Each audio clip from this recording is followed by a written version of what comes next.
I stared at the lawyer's mahogany desk, my fingers gripping the leather chair arms as he read my parents' will. 28 years of being their daughter, and they'd left everything to my younger sister, Madison. The Victorian house, the investment accounts, even Mom's jewelry collection. My inheritance. A single line to June, who has already received enough. My phone buzzed. Mom's text, "Sweetie, can you still cover our mortgage this month?" I typed 3 words that would change everything. Read the will. 6 months before that devastating moment in the lawyer's office, I was sitting at my kitchen table, writing out checks like I did every single month. The morning sun streamed through my apartment window, illuminating the stack of bills that weren't even mine. Mortgage payment for my parents' house, $2,400. Their health insurance premium, $875. Grocery delivery for their weekly shopping, $350. The numbers blurred together as exhaustion from my overnight shift at the hospital weighed on my shoulders. My name is June Matthews, and at 28 years old, I was working 2 jobs to support not just myself, but my entire family.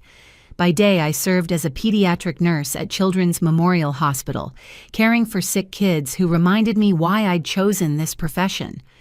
By night, 3 times a week, I picked up shifts at a private clinic downtown, sacrificing sleep for the extra income my family desperately needed, or so they told me. The irony wasn't lost on me that while I was barely keeping my head above water, my younger sister Madison lived a completely different life.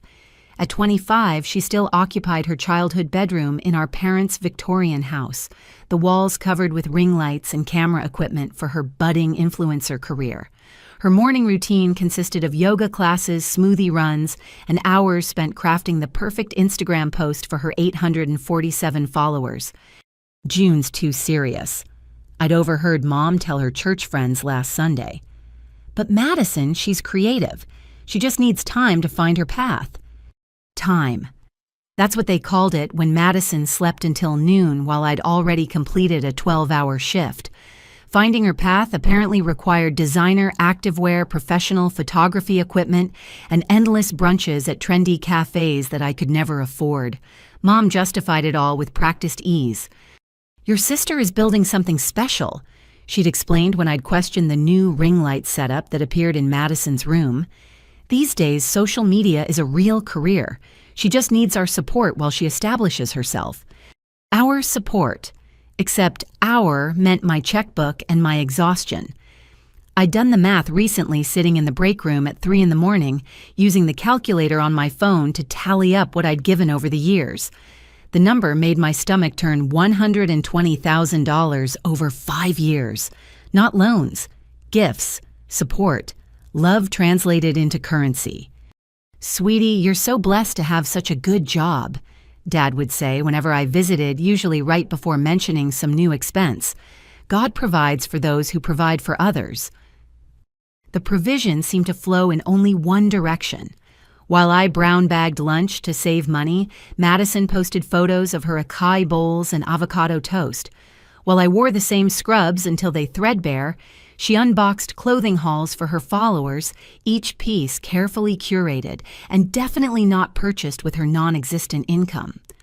That particular morning, as I sealed the last envelope, my phone rang. Dad's name appeared on the screen, and I already knew what was coming. "Morning, Princess," his voice boomed with false cheer. "How's my hard-working girl?" "Tired, Dad. Just got off a double shift." "Well, that's why I'm calling, actually. Your mother and I have been talking, and we've decided it's time to update our estate planning. Get everything in order. You know, we'd like you to be there for the meetings." Estate planning. The words should have set off alarm bells, but I was too exhausted to, trusting too well-trained in being the responsible daughter to question it. "Of course," I heard myself saying. "When do you need me?" "This Thursday at 2. Can you make it?" Thursday meant requesting time off, losing hours, sacrificing income. But family came first. It always had. "I'll be there." "That's my girl. Oh, in June. This month's mortgage payment." "I already mailed it." "You're an angel. I don't know what we'd do without you." After hanging up, I pushed myself up from the table, my body protesting every movement. I needed to shower to sleep for a few hours before my evening shift. But as I walked past my refrigerator, something made me stop. There, held by a magnet shaped like a heart, was a photo from last Christmas. Mom, Dad, Madison, and me standing in front of their beautifully decorated tree. Madison wore a new designer dress.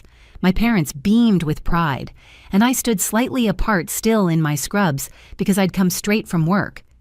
My phone buzzed with a text from Madison. "Hey sis, can you Venmo me $50? Totally forgot I have a content creation workshop today and I'm short on cash. You're the best." Content creation workshop. Is that what they were calling it now? I opened Venmo, my finger hovering over the send button. $50. That was groceries for a week gas for my car, part of my own rent that was already stretching me thin. But Madison needed it. The family needed me to provide it. I hit send. The response was immediate, a series of heart emojis, and OMG, you're literally the best sister ever. No thank you, just enthusiasm that I'd once again solved her problem. As I finally made it to my bedroom, exhaustion pulling at every cell in my body, I couldn't shake the feeling that something was wrong. Not with the requests or the money or even Madison's lifestyle. Something was wrong with me for starting to question it all. I collapsed onto my bed still in my scrubs and set my alarm for 4 hours later. Before closing my eyes, I glanced at my bank balance on my phone. Savings $4,200. It should have been $40,000 by now, maybe more. But family came first. 3 days later, I was organizing paperwork for my parents' meeting with the estate attorney when I stopped by their house to pick up some documents they needed. Madison was out, probably at another yoga class, and Mom had run to the store. Dad was napping in his recliner, the TV droning in the background. "Just grab what you need from the office, sweetheart," Mom had told me over the phone. "You know where everything is." I did know. I'd been managing their paperwork for years, filing their taxes, organizing their medical records, making sure everything was in order because June's so good with details. The office was a converted bedroom that smelled like Dad's cologne and old paper. I quickly located the filing cabinet and started pulling the necessary documents. That's when I saw it. Mom's purse sat open on the desk, and poking out from the side pocket was a credit card statement. Not hers, Madison's. I shouldn't have looked. Privacy was important, boundaries mattered, all the things I'd tell myself later. But something made me pull that paper free. The number at the bottom made me sink into the desk chair. $30,000. The balance on Madison's credit card was $30,000. But that wasn't what made my hands shake as I read through the charges. Designer clothing stores, high-end restaurants, a MacBook Pro, photography equipment that cost more than I made in a month. And there at the bottom, the payment section showing exactly how this debt was being managed. Payment made by Catherine Matthews' full balance. My mother was paying Madison's credit card in full, every month, while telling me they could barely afford groceries. I heard footsteps in the hallway and quickly shoved the statement back where I found it, my heart pounding as Mom appeared in the doorway. "Oh, good, you found everything," she said brightly. "Did you see Madison's new camera? She's really taking this career seriously." I nodded, not trusting my voice. The documents in my hand felt heavier now, weighted with a truth I wasn't ready to face. They weren't poor. They weren't struggling. They were funding Madison's fantasy while I killed myself to support what I thought were their needs. "You okay, sweetie? You look pale." "Just tired," I managed. "Double shifts all week." Mom's face creased with concern that I now questioned was genuine. "You work too hard. You should take a vacation, do something nice for yourself." A vacation. With what money? With what time? While I paid their mortgage and they paid Madison's designer shopping sprees. "I should go," I said, standing abruptly. "I have to get ready for work."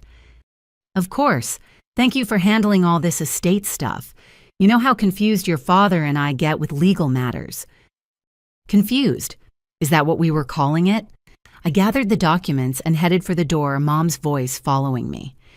"Oh, June Madison's birthday is coming up. We're thinking of getting her that new iPhone for her content creation. Maybe you could contribute. I know money's tight for everyone right now." Money was tight, just not for everyone. I sat in my car outside their house for 10 minutes staring at the Victorian structure I'd helped maintain, the windows I'd paid to replace the roof I'd financed repairs for, all while my own apartment had peeling paint and a radiator that barely worked. The golden child lived inside, dreaming of influencer fame, while her bills disappeared like magic, and I was the magician making it all possible with every paycheck, every sacrifice, every exhausted moment of my life. My phone buzzed. Another text from Madison. "Thanks for the $50. You're seriously the best. Oh, BTW, can you cover my phone bill this month? Things are super tight with all my business expenses." Business expenses. For a business that made no money. I turned off my phone and drove to work. The credit card statement burned into my memory like a brand. $30,000. $120,000 from me. And somehow they were still asking for more. That night, as I cared for a 6-year-old recovering from surgery, his parents taking shifts to stay by his bedside, I thought about what family really meant. These strangers would do anything for their child, both of them sacrificing equally, both of them present. Neither of them asking the other to carry all the weight alone. "You're really good with him," the mother said as I adjusted the boy's IV. "Do you have kids of your own?" "No," I replied. "Just a younger sister." "She's lucky to have you." Was she, or had we all confused enabling with love, sacrifice with support? As I finished my rounds, the questions multiplied in my mind like the medical charts I updated. How much was too much? When did helping become hurting? And why did I feel guilty for even asking? The estate planning meeting was in 4 days. They wanted me there because I was responsible, reliable June who handled everything. But for the first time in my life, I wondered what would happen if I stopped handling it all, if I stopped being the solution to every problem, if I stopped writing checks and started asking questions. The thought terrified me more than any night shift, any exhaustion, any sacrifice I'd made. Because without my role as the provider, who was I to them, their daughter, or just their bank account? I wouldn't have to wait long to find out. Thursday arrived with unseasonable warmth for March in Portland, the kind of day that made everyone believe spring had come early. I'd managed to trade shifts with another nurse, losing a day's pay, but gaining the time to attend my parents' estate planning meeting. As I drove to the law offices of Brennan and Associates, I told myself this was important. This was family taking care of family planning for the future, being responsible. The building sat in the historic district, all red brick and climbing ivy, the kind of place that whispered old money and established traditions. I arrived 15 minutes early, finding my parents already in the waiting room. Dad wore his best suit, the navy one I'd bought him 2 Christmases ago. Mom clutched her purse like it contained state secrets, her nervous energy filling the space. "There's our girl," Dad boomed, standing to hug me. "Always punctual. That's why we need you here, June. You understand all this legal nonsense." "Where's Madison?" I asked, though I already suspected the answer. Mom's face performed a familiar dance of excuse-making. "Oh, you know your sister. She had a very important meeting with a potential brand sponsor. This could be her big break." A brand sponsor for 847 followers. I bit back the observation and smiled instead, the expression automatic after years of practice. "Shall we head in?"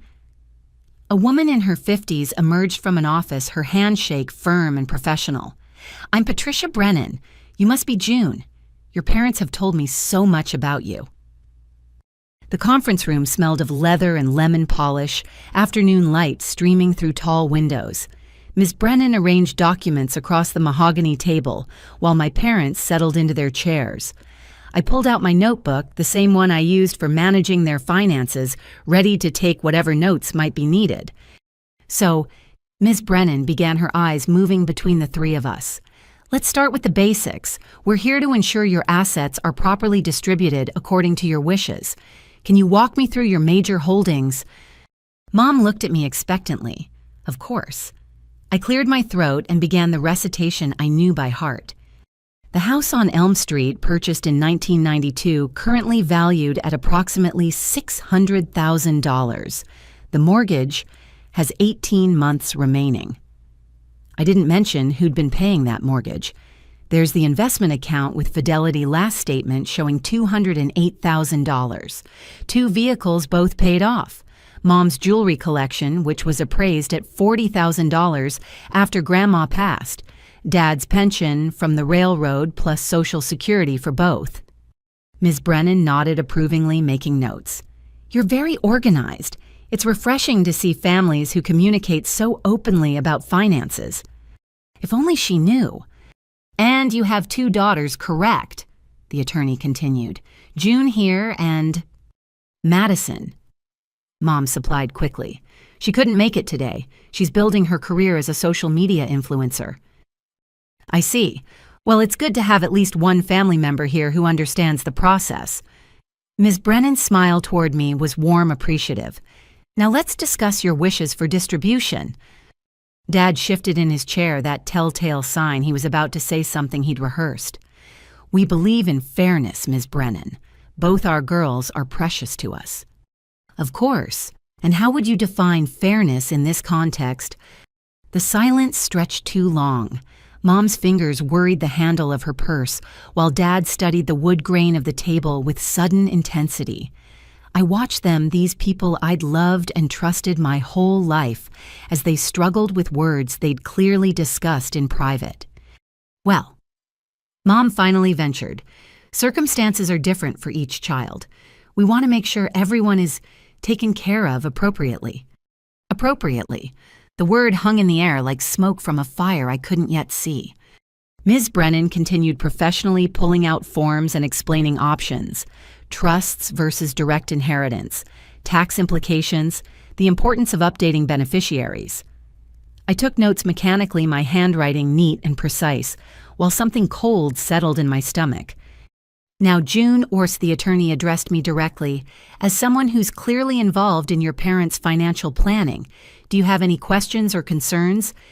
Before I could respond, Dad interjected. June's always been our practical one. Head on her shoulders, good job, takes care of herself. She got the brains in the family. The praise should have warmed me. Instead, it felt like ice forming along my spine. That's wonderful, Ms. Brennan said. It must be a comfort to know you have a daughter who's so capable. Oh, yes, Mom agreed quickly. June's never needed much help, even as a child so independent. Not like... She caught herself, but the sentence hung unfinished. Not like Madison, the golden child who needed protecting, supporting endless financial cushioning against the harsh realities of adult life. We worked through the paperwork for another hour, discussing everything from medical directives to power of attorney, when Ms. Brennan suggested I might be the logical choice for executor. Given my clear understanding of their finances, my parents exchanged another of those loaded looks. We'll need to think about that, Dad said carefully. Family dynamics, you understand. I understood more than they realized. 40 minutes into the meeting, the conference room door burst open. Madison stood there in designer workout wear, her hair in an artfully messy bun, phone in one hand and iced coffee in the other. So sorry I'm late. She didn't sound sorry at all. Traffic was insane, and then I had to stop for coffee because I literally can't function without caffeine. Ms. Brennan's professional smile tightened slightly. You must be Madison. We're discussing your parents' estate planning. Oh, right, the will stuff. Madison dropped into the chair next to Mom, immediately pulling out her phone. Don't mind me. June's got this covered, right, sis? She didn't wait for an answer, her attention already absorbed by whatever was on her screen. I watched our parents' faces soften as they looked at her, their baby, who still needed protecting at 25. Perhaps we should recap what we've covered, Ms. Brennan suggested. No need, Madison said without looking up. Like I said, June handles all the boring stuff. That's what she's good at. Boring stuff, like working myself into exhaustion to keep their lives afloat. Ms. Brennan continued the meeting, but the dynamic had shifted. Every time she asked a question, Madison would sigh dramatically or check her phone. When discussing the house, she perked up enough to ask about renovation possibilities. For when the time comes, her words so casual about our parents' mortality that Mom actually flinched. "I'm thinking of knocking out the wall between the kitchen and dining room," Madison mused. "Open concept is so much better for content creation. Natural light is everything." "Madison," I said quietly, "this isn't really the time." "God, June, relax. I'm just thinking ahead. Someone has to have vision for that place." That place, our childhood home reduced to a future content creation studio. Ms. Brennan wrapped up the meeting with practiced efficiency, probably eager to see us go. As we gathered paperwork, she handed me her card. "If you have any questions as executor, if you're chosen as executor, please don't hesitate to call." "Thank you." I managed slipping the card into my notebook. We filed out of the office, Madison already halfway to the parking lot, her yoga mat bouncing against her hip as she rushed to her next class. Mom and Dad lingered on the sidewalk, the afternoon sun highlighting the gray in their hair. "Thank you for coming, sweetheart," Mom said, patting my arm. "You're so good with all these details. Madison just doesn't have the patience for it." "Speaking of which," Dad added, his timing no accident, "next month we're going to need a little extra. The property taxes are coming due, and with everything else." Everything else being Madison's lifestyle I now knew, but I nodded anyway, already calculating what extra shifts I could pick up. "June, you're a lifesaver," Mom beamed. "We're so blessed to have you." They walked to their car, Dad's hand on Mom's back, a united front of parents who'd just spent 2 hours planning how to leave everything to one daughter while the other paid their bills. I sat in my own car engine, off watching them drive away. My phone buzzed with a text from Madison. "Thanks for handling that boring meeting, BTW. Can you believe how shabby that lawyer's office was? When I'm a successful influencer, I'm definitely hiring someone better. Speaking of which, I have this amazing opportunity to attend a content creator retreat in Malibu next month. It's only $3,000. Maybe we can call it an early birthday present." $3,000 for a retreat. Well, I calculated whether I could afford both gas and groceries this week. I started my car and headed back to work, arriving early for my shift. The break room was empty, giving me space to sit with my thoughts and the notebook full of estate planning information. Everything was there in my neat handwriting: assets, accounts, valuations, the concrete proof of a lifetime's accumulation, all of it designated for distribution after death. But nowhere in those notes was there a column for what I'd contributed.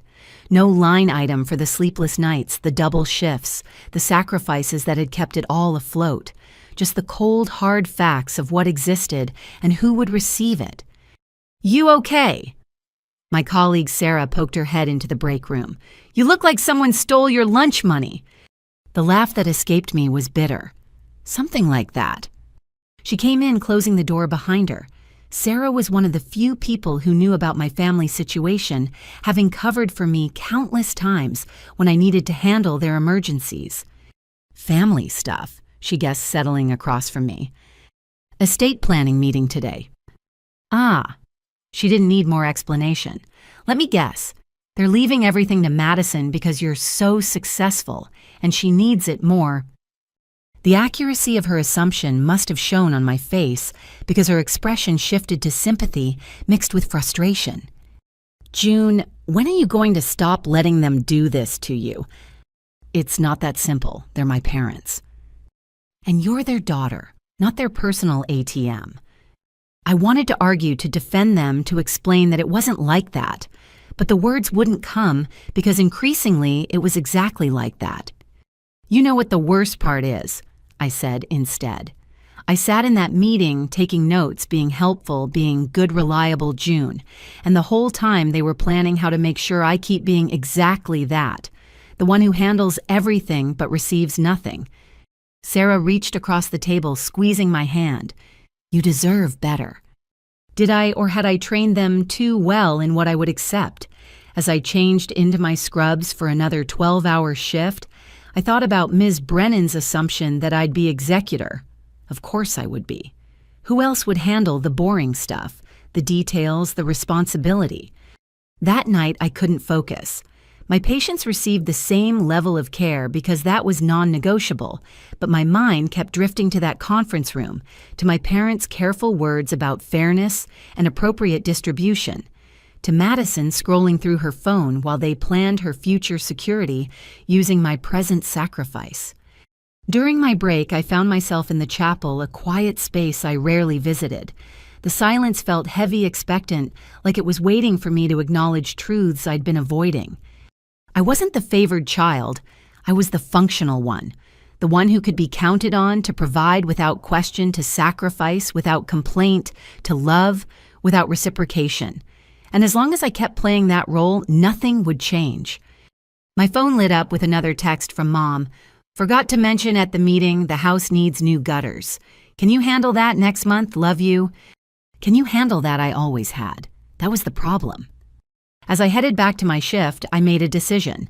I would handle the gutters. I would pay the property taxes. I would continue being good, reliable June. But I would also start documenting everything, keeping records not for their taxes or their estate planning, but for my own understanding of exactly what this relationship had become. Because Ms. Brennan was wrong about one thing. We weren't a family that communicated openly about finances. We were a family built on the silence of one person's sacrifice and everyone else's willful blindness to it. The meeting had shown me exactly where I stood in their plans. Now I had to figure out where they stood in mine.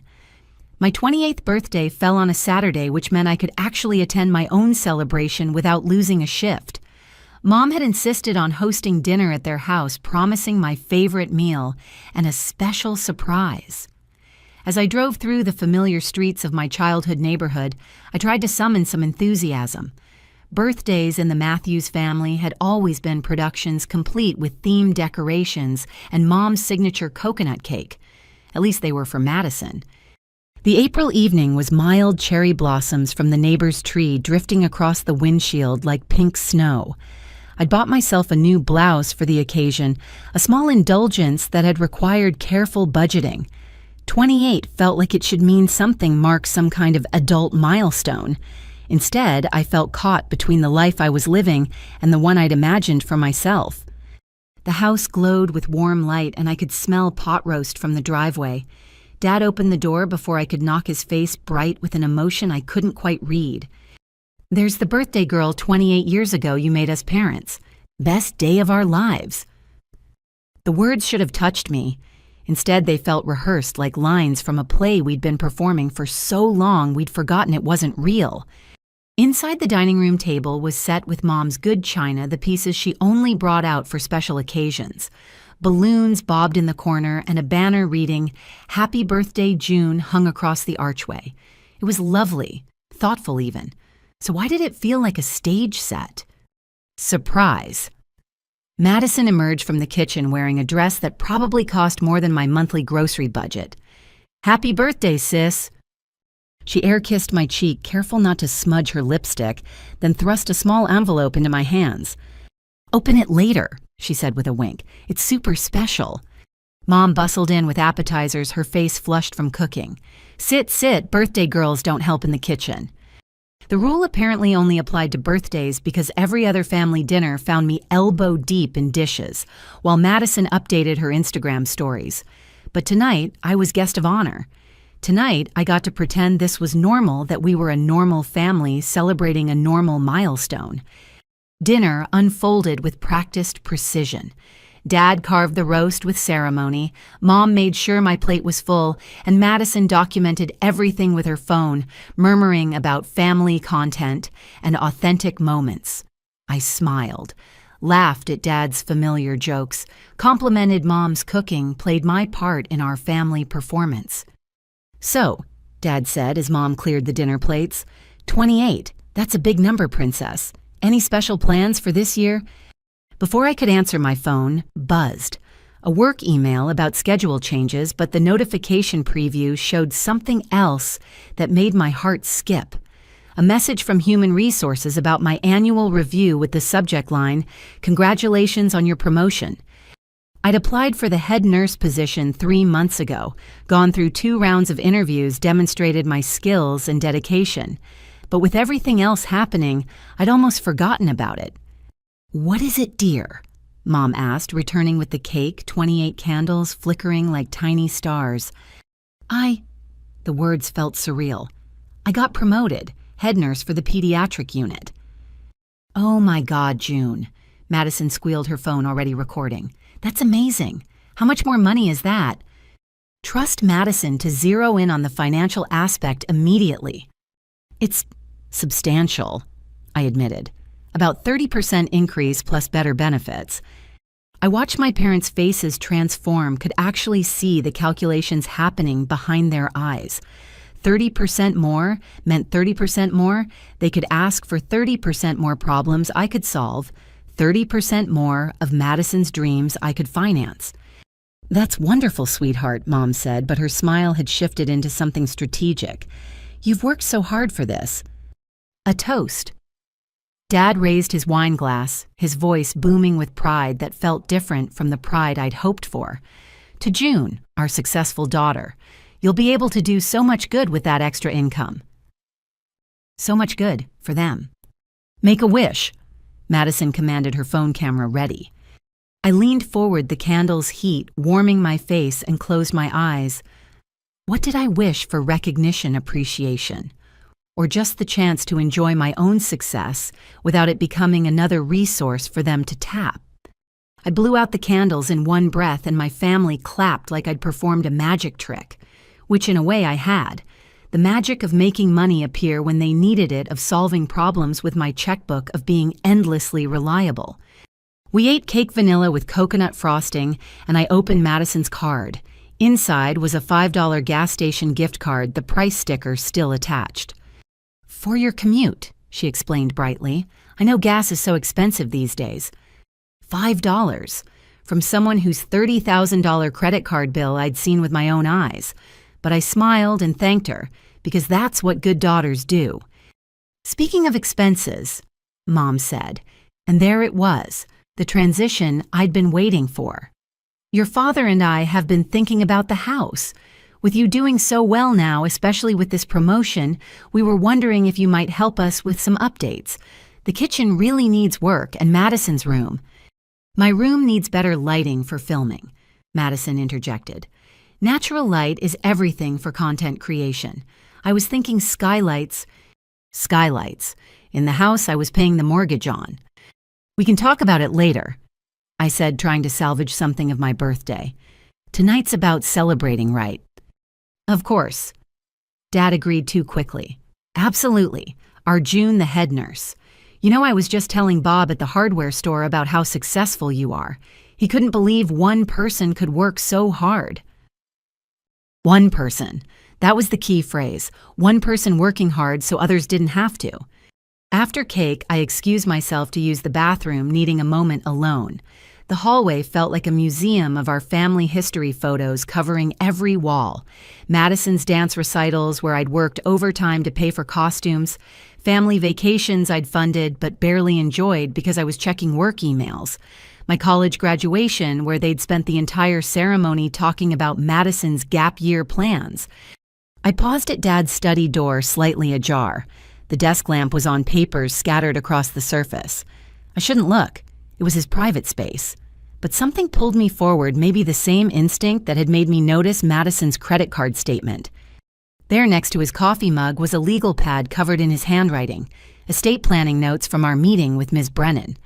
My eyes scanned the page before I could stop myself. Madison, house all contents, jewelry investments after June pays off mortgage. June, successful doesn't need inheritance. Remind attorney to update will ASAP before June finds out about promotion. That last line hit like a physical blow. Before June finds out about promotion. They'd known. Somehow they'd known about my promotion before I did, and their first thought wasn't pride or celebration. It was making sure I wouldn't inherit anything before I became even more successful. June, Mom's voice from downstairs. We have one more surprise. I backed away from the desk, my hands shaking. They'd planned this. The birthday dinner, the celebration, all of it designed to butter me up before asking for more money while simultaneously ensuring I'd never see a penny of what I'd invested. Coming. I called back my voice steady through years of practice. They were assembled in the living room like a tableau. Madison curled on the couch, with her phone parents standing by the fireplace. Dad held a wrapped box, his smile wide and expectant. "We wanted to give you something special," he said, handing me the gift. "For all you do." I unwrapped it carefully, the paper falling away to reveal a photo album. Inside were pictures of our family, carefully curated moments that told a specific story. June helping with homework, June cooking Thanksgiving dinner, June painting the fence, June fixing the car.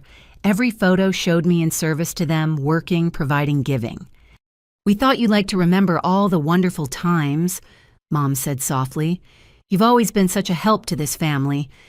A help, not a daughter, a help. I couldn't finish the sentence. What was it? A monument to my utility, a scrapbook of sacrifice. "There's more," Madison said, bouncing up from the couch. "Look at the last page." I flipped to the end where they'd pasted a printout of a text conversation. My texts to them over the years. Mortgage payment sent. Transferred money for repairs. Covered the medical bill. Sent extra for groceries. A comprehensive record of my financial support presented like achievements to be celebrated. "You've given us so much," Dad said, his voice thick with emotion I now questioned. "We wanted you to see how much it's meant to us, but not enough to leave me anything. Not enough to stop asking for more. Just enough to document it to prove they knew exactly what they'd taken. Thank you." I managed, because what else could I say? "Thank you for showing me exactly how you see me. Thank you for the evidence of your calculated use of my love." "Group hug," Madison announced, and suddenly they were all around me, arms encircling the scent of Mom's perfume and Dad's aftershave and Madison's expensive shampoo, creating a cloud of family. I stood rigid in the center, holding the album of my exploitation, wearing my new blouse that had required such careful budgeting, promoted to a position they saw only as an expanded resource. "We love you, June," Mom whispered, "our responsible girl." After they released me, I gathered my things quickly, claiming an early shift that didn't exist. They walked me to the door, still glowing with the success of their surprise, unaware that they'd given me the greatest gift possible: clarity. "Oh, before you go," Mom said, "about that kitchen renovation." "I'll think about it," I said, cutting her off. "I need to review my finances with the new position." Something in my tone must have registered, because she blinked, taken aback. I'd never put them off before, never suggested my money might have other purposes. "Of course," she recovered. "No rush, whenever you can." I drove home through streets that blurred with unshed tears, the photo album on my passenger seat, like evidence in a crime I was only now recognizing. 28 years old, head nurse, successful, independent, accomplished, and to my family, nothing more than a resource to be managed, a well that would never run dry. In my apartment, I set the album on my kitchen table and opened my laptop. If they were documenting my support, I could do the same. I created a spreadsheet going back through bank statements, canceled checks, Venmo history. The numbers accumulated like grievances, each entry a moment I'd chosen them over myself. My phone buzzed with a text from Madison. "Thanks for being the best sister ever. Can't wait to renovate my room with your help." I didn't respond. Instead, I continued entering data, building a case for a crime that wasn't illegal, but felt like theft all the same. They'd stolen my 20s, my savings, my dreams of home ownership or travel, or just the simple luxury of not constantly calculating whether I could afford both food and their needs. The promotion should have been a celebration. Instead, it was a revelation. They didn't see success. They saw opportunity. They didn't see their daughter. They saw their solution. As midnight passed and my birthday officially ended, I made myself a promise. I would continue documenting everything, every request, every payment, every sacrifice. Not because I planned to show them or demand repayment, but because I needed to see it clearly laid out in undeniable black and white. The photo album they'd given me told one story. The spreadsheet I was creating told another. Somewhere between those two versions was the truth about what we'd become and what I needed to do about it. But first, I had a will to think about, one that would leave me nothing except the bitter understanding that being the good daughter had cost me everything. 2 weeks after my birthday life settled into a new rhythm, I'd started my position as head nurse, the increased responsibilities matching my temperament far better than I'd expected. The pediatric unit ran like clockwork under my organization, and for the first time in years, I felt genuinely proud of something that belonged only to me. The salary increase sat untouched in a new savings account one my family didn't know about. Not yet. It was a Thursday morning unseasonably cool for late April. I'd just finished a particularly challenging night shift helping stabilize a premature infant whose parents had held vigil for 36 straight hours. Their devotion taking turns so someone always had skin-to-skin contact with their baby reminded me what family was supposed to look like: equal sacrifice, shared burden, unconditional love that didn't come with a price tag. I'd barely made it home, hadn't even changed out of my scrubs when my phone exploded with calls. Madison, Mom, Dad, Madison, again. My first thought was that something had happened to the house, maybe a fire or break-in. But the voicemail from Mom was pure hysteria. June. Oh God, June, it's your father. His heart, we're at Regional Medical. Come quickly, please. The exhaustion evaporated. I grabbed my keys, my medical brain already running through possibilities. Dad was 62, relatively healthy despite his love of red meat and aversion to exercise. Some chest pain last year that turned out to be indigestion. But hearts were unpredictable and Mom's panic sounded real. Regional Medical was 20 minutes away. I made it in 12 using every shortcut learned from years of racing to work. The emergency department was familiar territory. I'd done rotations here during nursing school. The triage nurse recognized me. June, your family's in room 7. Dr. Morrison is with them. I knew Morrison, a competent cardiologist who didn't suffer fools or exaggeration. If he was involved, this was serious. I pushed through the curtain to find Dad on a gurney connected to Monitor's oxygen cannula in place. His color was good, too good for a major cardiac event. Mom clutched his hand like she was preventing him from floating away. Madison sat in the corner filming. June. Dad's voice was strong, another inconsistency. You came. Of course I came. I moved to the monitors, reading the numbers with practiced eyes. Heart rate slightly elevated but regular. Blood pressure normal. Oxygen saturation perfect. What happened? He collapsed. Mom interjected before Dad could answer. Right in the kitchen, clutching his chest, gasping. I thought we were losing him. Madison looked up from her phone. I got some of it on video. The ambulance arrival was super dramatic. I stared at her. You filmed Dad having a cardiac event. Content is everywhere. She shrugged. Besides, it'll be good for the vlog. Day my dad almost died will get major engagement. Before I could respond, Dr. Morrison entered with a tablet. His expression was carefully neutral, the look of a doctor managing difficult family dynamics rather than a medical crisis. Ms. Matthews? He nodded at me. I understand you're in the medical field. Head of pediatric at Children's Memorial. I confirmed. What are his test results? Morrison glanced at my parents, then back at me. EKG is normal. Cardiac enzymes negative. Chest X-ray clear. We're waiting on one more round of blood work, but preliminarily your father appears to have had a panic attack. Panic attack. Mom's voice pitched higher. But the pain, the gasping. Panic attacks can mimic heart attacks very convincingly, Morrison explained patiently. We'll keep him for observation, run a stress test to be safe, but I'm not seeing anything concerning from a cardiac standpoint. I studied Dad's face as Morrison spoke. Something flickered there, not relief, exactly more like disappointment. However, Morrison continued, your father is insisting on a full cardiac workup, every test available. I've explained that insurance typically won't cover non-indicated procedures, but he seems quite adamant. Money's no object when it comes to health, Dad said quickly. Right, June? There it was, the setup. We'll discuss it, I said carefully. Thank you, Dr. Morrison.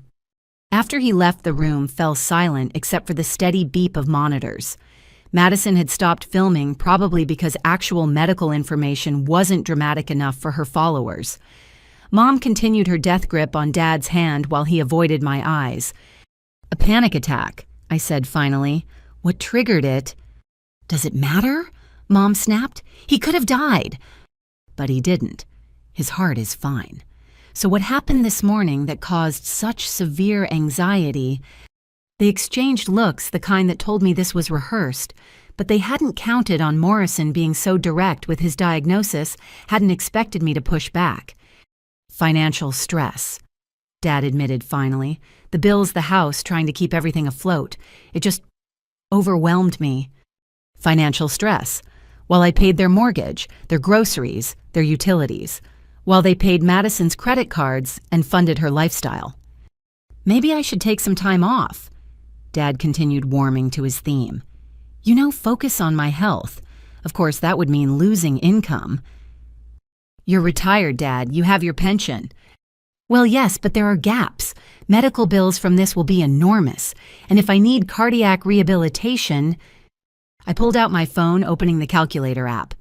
Let's see. Ambulance transport, roughly $1,500. Emergency room visit with full workup, maybe $3,000 with your insurance. Stress test, another $1,000. You're looking at around $6,000 maximum. $6,000. Mom gasped like I'd suggested amputating a limb. We don't have that kind of money. Then it's good that insurance covers most of it, I said evenly.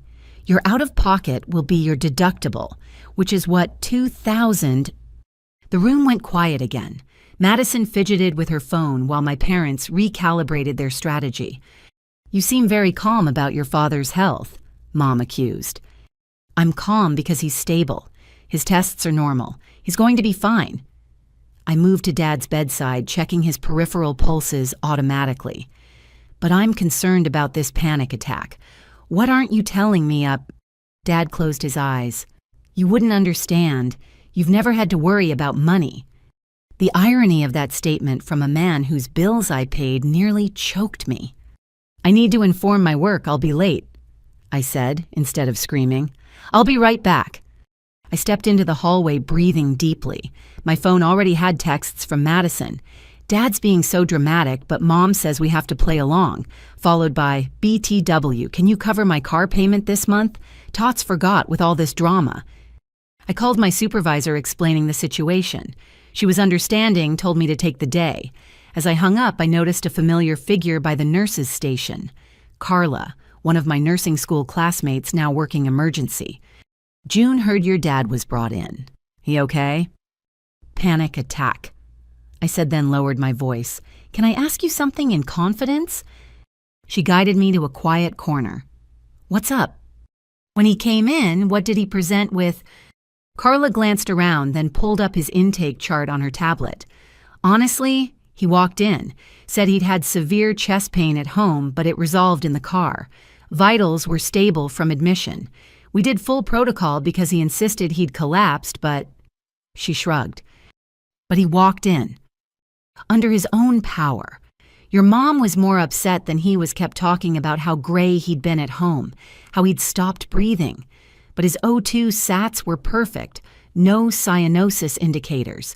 We see this sometimes. See what? Family members amplifying symptoms, sometimes for attention, sometimes for other reasons. Your dad specifically asked about admission criteria, how long observation would be, whether you'd be notified as next of kin. He'd asked if I'd be notified, of course. Thanks, Carla. Hey, family stuff is complicated. Just focus on the fact that he's okay. I returned to room 7 to find Madison live streaming from the hallway. Hey everyone, super scary day, but Daddy's gonna be okay. Thank you all for the prayers and positive vibes. Madison, I said sharply, this is a hospital. People are actually sick here. She ended the stream with a pout. God, June, I'm just updating my followers. They care about our family. All 847 of them. Inside, Mom was helping Dad sit up. His color remained good, his breathing even. Whatever had happened at home, he wasn't in distress now. The doctor says I can go home tomorrow, Dad announced, but I'll need monitoring, someone to stay with me. I'll hire a visiting nurse, I offered. A stranger. When I have a daughter who's a nurse. Mom's eyes filled with convenient tears. June, he needs family. He needs you. I have a job, a new position with responsibilities. More important than your father's life. The tears spilled over. We've never asked you for anything. Mom. The word came out sharper than intended. You ask me for money every month. The tears stopped like a faucet turning off. Madison's eyes widened, probably because I'd never pushed back before. That's different, Mom said stiffly. That's family helping family. And this isn't. He could die, June. Dr. Morrison literally just said his heart is fine. Doctors can be wrong. What if they missed something? What if he has another attack and no one's there? I looked at Dad, who had the grace to appear uncomfortable with Mom's performance, but not uncomfortable enough to stop it. I'll take FMLA leave, I heard myself saying. Unpaid family medical leave, 1 week. If you're not better by then, we hire professional help. You're an angel, Dad said quickly before I could change my mind. I knew we could count on you. Count on me. To sacrifice my wages, my new position's momentum, my own well-being for a panic attack they were inflating into a cardiac crisis. I spent the rest of the day at the hospital coordinating with Morrison, arranging Dad's discharge, playing the devoted daughter, while inside I seethed. Madison left after an hour to attend a crucial influencer workshop. Mom alternated between fawning over Dad and texting prayer requests to her church group, ensuring maximum attention for their crisis. That evening, Morrison pulled me aside. Your father's insisting on a cardiac catheterization. I've explained it's unnecessary, but he wants to be absolutely certain. That's an invasive procedure with its own risks, which I've explained, but he says you'll cover any costs insurance doesn't.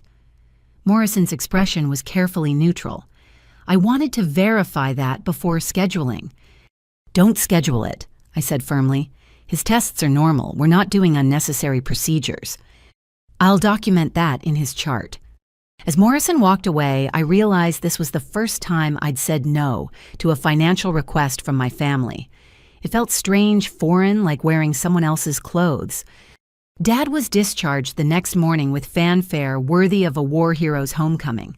Mom had alerted extended family who gathered at their house with casseroles and sympathy. I set up a medication schedule. He didn't need checked vitals that were perfect played nurse to a patient who wasn't sick. You're so good to us. Aunt Linda gushed Mom's sister, who'd never offered to help with their bills. Taking time off work and everything. She's always been the responsible one, Mom said, basking in reflected attention. We're so blessed. Madison arrived late afternoon with a film crew. Not a real one, just 2 friends with phones, but she directed them like Scorsese. I want to capture Dad's recovery journey, she announced. It'll be inspiring content. He had a panic attack, I reminded her. There's no recovery journey. Don't be negative, she snapped. This is important for my brand. Her brand, built on our father's fake cardiac emergency. For a week, I stayed at my parents' house, sleeping in my childhood room that had been converted to Madison's clothing storage. I monitored Dad's perfect vitals, administered unnecessary medications, watched him milk his condition for every ounce of sympathy, while losing wages I couldn't afford to lose. Madison used the week to create a 12-part series about family health scares that gained her 100 new followers. Mom coordinated meal deliveries from church friends, none of which she cooked despite being perfectly capable. And Dad alternated between clutching his chest when others were around and being completely normal when we were alone. You know, he said on day 5, finding me on the back porch during a rare moment of solitude, this has been nice, having you home. I'm losing $700 a day in wages, I said without looking at him. Money isn't everything, princess. It is when you don't have it, He was quiet for a moment. "Your mother thinks we should update the will. Make sure Madison's protected if something happens to us." "Madison's 25. She can protect herself." "She's not like you, June. She needs guidance support. The house would give her stability." "The house I paid for. Do what you think is best." I said the words ash in my mouth. "I knew you'd understand. You always do." On the 7th day, I packed my things while Dad demonstrated his miraculous recovery by mowing the lawn. Mom tried to extend my stay, citing vague concerns about his fragile state. But I held firm. I'd given them a week of my life-lost wages I desperately needed played along with their medical theater. Enough. "But what if he has another episode?" Mom pleaded. "Then you call 911, like you did this time." "You're abandoning him," Madison accused, camera rolling. His own daughter, a nurse, abandoning him in his time of need. I looked directly at her camera. I took unpaid leave to provide 24/7 care for a man whose tests all came back normal. I've lost $5,000 in wages. How exactly is that abandonment? She stopped recording, probably because the truth didn't fit her narrative. As I drove away from their house, my phone pinged with a notification from my bank. My new savings account, the one they didn't know about, had dropped below $1,000 after a week without pay. But at least it still existed. At least I'd said no to the catheterization, drawn one small boundary in the sand. That night, alone in my apartment, I added up the true cost of Dad's panic attack. Lost wages, $4,900. Gas for daily hospital visits, $60. Medications he didn't need but insisted on $200. The look on his face when Dr. Morrison said his heart was fine, priceless, and devastating in equal measure. I pulled out my laptop and updated my spreadsheet, adding a new column, Manipulation Tactics. Under it, I wrote, Dad's cardiac event. Panic attack presented as heart attack to trigger caregiver response. 1 week unpaid leave, lost wages, $4,900. Family collected sympathy, attention, and free meals while I provided unnecessary care. The documentation felt like armor, each entry strengthening my resolve. They'd played their trump card, the health scare, designed to remind me that good daughters sacrifice everything. But their performance had been too transparent, their greed too obvious. My phone buzzed with a text from Mom. Dad's tired tonight. Are you sure you can't stay 1 more week? I didn't respond. I was tired too. Tired of being their solution, their bank account, their proof that they'd raised at least one successful child. Tired of Madison's camera turning our family dysfunction into content. Tired of panic attacks dressed up as heart attacks and love that came with a price tag I could no longer afford to pay. Most of all, I was tired of being the only one who seemed to care that none of this was normal. That families weren't supposed to work this way, with one person bleeding themselves dry while others complained the flow wasn't fast enough. Tomorrow, I'd return to my real job, my real life, the place where my skills meant something beyond my ability to pay bills. But tonight, I sat with my spreadsheet and my anger and my growing understanding that being the good daughter was killing me faster than any heart attack could kill my father. The will. They were updating the will while I slept in Madison's storage room and monitored his non-existent symptoms, making sure their responsible daughter would keep being responsible even after they were gone. Especially after they were gone. May arrived with unseasonable rain, turning Portland into a watercolor painting of grays and greens. I'd thrown myself back into work after Dad's theatrical medical emergency, picking up extra shifts to recoup the lost wages. The pediatric unit had welcomed me back with the controlled chaos I'd grown to love. Real emergencies, real solutions, real gratitude from families who appreciated care given freely. 3 weeks had passed since Dad's miraculous recovery. He'd returned to his routine of golf twice a week and poker nights with his buddies, showing no signs of the fragile condition that had cost me $5,000. Madison had milked the content for all it was worth, gaining almost 200 new followers from her family health crisis series. Mom had frozen enough sympathy casseroles to last through summer. I should have known the respite wouldn't last. The call came on a Tuesday evening as I was reviewing staffing schedules for the following month. Mom's ringtone, A Mother's Love by Jim Brickman, which she'd programmed herself, interrupted my concentration. "June, thank God you answered. We have an emergency." My hand tightened on the phone. "Is Dad okay?" "Oh, he's fine. It's the house. The inspector came today for our insurance renewal, and he says if we don't fix the foundation immediately, they'll cancel our policy. We could lose everything." Foundation issues in a house I'd paid to maintain for years. What exactly did the inspector say? Something about cracks and settling and water damage. I didn't understand half of it, but he said it's serious. $20,000 serious. 20,000.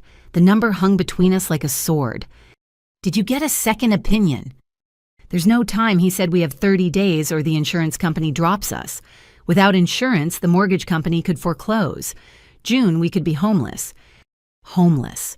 In the $600,000 house I'd been paying for. "Email me the inspection report," I said already, knowing I'd regret it. "I'll look at it tonight." "You're an angel. I told your father you'd know what to do." The report arrived within minutes, as if she'd been waiting with her finger on the send button. I read through it carefully, my medical training useful for parsing technical language. The foundation did show some settling normal for a house built in 1992. The recommended repairs were preventative, not emergency. The insurance threat was real, but standard. Companies often used renewal periods to demand upgrades. I called 3 contractors that night describing the issues. Their estimates ranged from $8,000 to $12,000 for necessary repairs. $20,000 would gold plate the foundation. "It's definitely not an emergency," the third contractor, Mike, told me. That settling's been happening for years, but insurance companies love to strong-arm homeowners during renewals. I could do the essential repairs for $10,000, have it done in 2 weeks. $10,000. Still a massive sum, but half what Mom had quoted. I saved Mike's number and opened my laptop to check my accounts. The new savings account held $1,200. My checking had enough for rent and utilities. The promotion had helped, but recovering from Dad's fake emergency had drained me. I could take out a personal loan. My credit was excellent, interest rates reasonable. But the thought of going into debt for their house made my stomach churn. The next morning, I drove to their house before my shift. Dad was in the garage organizing tools he never used. Mom waited in the kitchen with coffee and her most pitiful expression.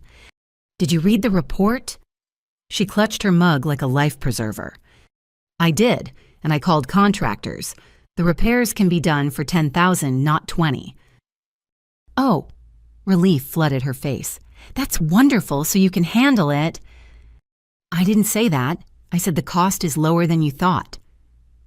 Her face fell. "But June, you have to help us. Where else would we get $10,000? "From the equity in your house, a home improvement loan, your savings." "We can't take on debt at our age," Dad said, joining us. He'd clearly been listening from the garage. "And our savings, well, things have been tight." Tight, while funding Madison's lifestyle. Speaking of Madison, I said, "Where is she? This affects her too."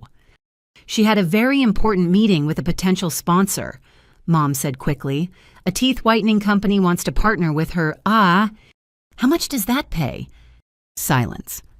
"It's about exposure," Mom finally said. "Building her platform." "So nothing. It pays nothing." "June, don't be negative. Your sister is building a career." "Well, I'm being asked to pay $10,000 to fix the house she lives in for free?" The words hung in the air like an accusation. Dad's face flushed while Mom's mouth opened and closed soundlessly. "This is our family home," Dad said sternly. "Where you grew up. Doesn't that mean anything to you?" "It means everything, which is why I've paid the mortgage for 5 years." "We appreciate that." "Do you? Because from where I'm sitting, it looks like you expect it. Like it's my job to solve every problem with my checkbook." Mom started crying right on cue. "I can't believe you're being so cruel. We could lose our home." "You won't lose it if you pay for the repairs yourselves." "With what money?" Dad's voice rose. "You think we're rich. You think we have thousands lying around." I think you have options you're not exploring because asking me is easier. The front door burst open and Madison swept in, carrying shopping bags and radiating excitement. Family meeting without me, rude. She dropped into a chair, designer sunglasses still perched on her head. What are we discussing? The house needs foundation repairs, I said flatly. $10,000 worth. Oh, good. I actually wanted to talk about the house, too. Madison pulled out her phone, scrolling rapidly. I've been accepted into this amazing content creator house in Los Angeles. It's like a collective where influencers live and create together. Career-changing opportunity. That's wonderful, sweetheart. Mom beamed through her tears. But here's the thing, Madison continued. I need to show financial stability to get in. So I was thinking once June fixes the foundation, maybe we could do a full renovation. Update the kitchen, knock out some walls, create a proper studio space. Then I could rent it out when I move to LA, use the income to show I'm financially responsible. I stared at her. You want me to pay for foundation repairs on a house you plan to renovate and rent out? Not just foundation repairs, a full upgrade. I've already talked to a designer. She says we could increase the value by at least $100,000 with the right improvements. Well, you know what I mean. Think of it as an investment. An investment in a house I don't own. Madison rolled her eyes. God, June, why are you being so selfish? This is my career we're talking about. Your career that makes no money. Yet, it doesn't make money yet.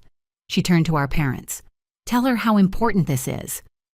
Mom and Dad exchanged glances, having one of their silent conversations perfected over 34 years of marriage.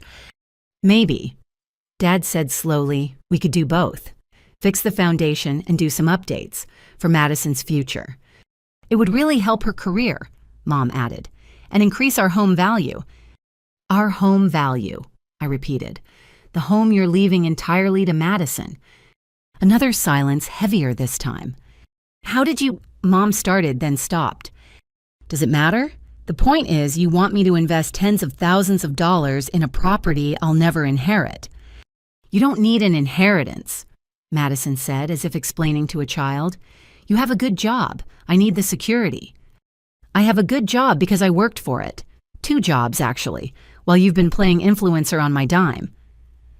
Your dime? Madison's voice pitched higher. I've never taken money from you. No, you take it from Mom and Dad who get it from me. It's money laundering for the entitled. June, Mom gasped. That's a terrible thing to say. Is it? Let's do the math. I pay their bills, they pay your bills. I'm funding your lifestyle with extra steps. Madison stood abruptly, her chair scraping against the floor. You know what? I don't need this negativity. When I'm famous and successful, we'll see who's bitter then. She stormed out, but not before adding, and yes, I did talk to contractors.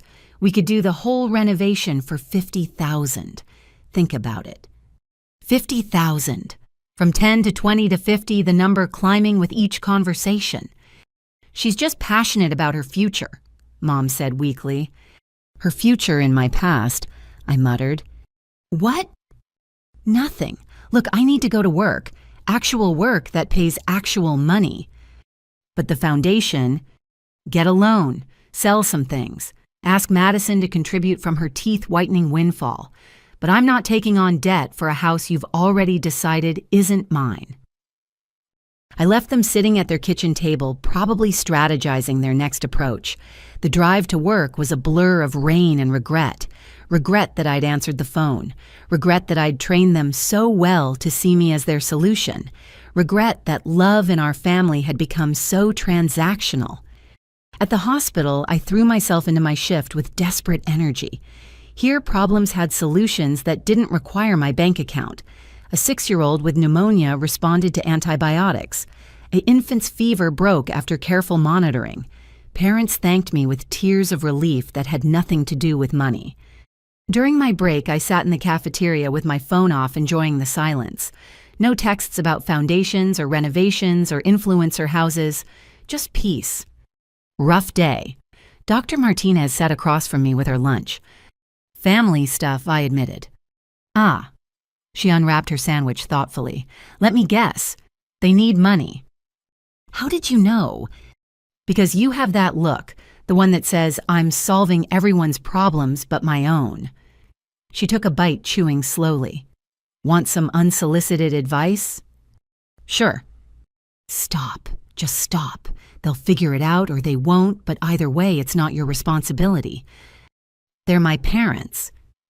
And you're their daughter, not their emergency fund. There's a difference. That night, I went home to 17 missed calls and twice as many texts.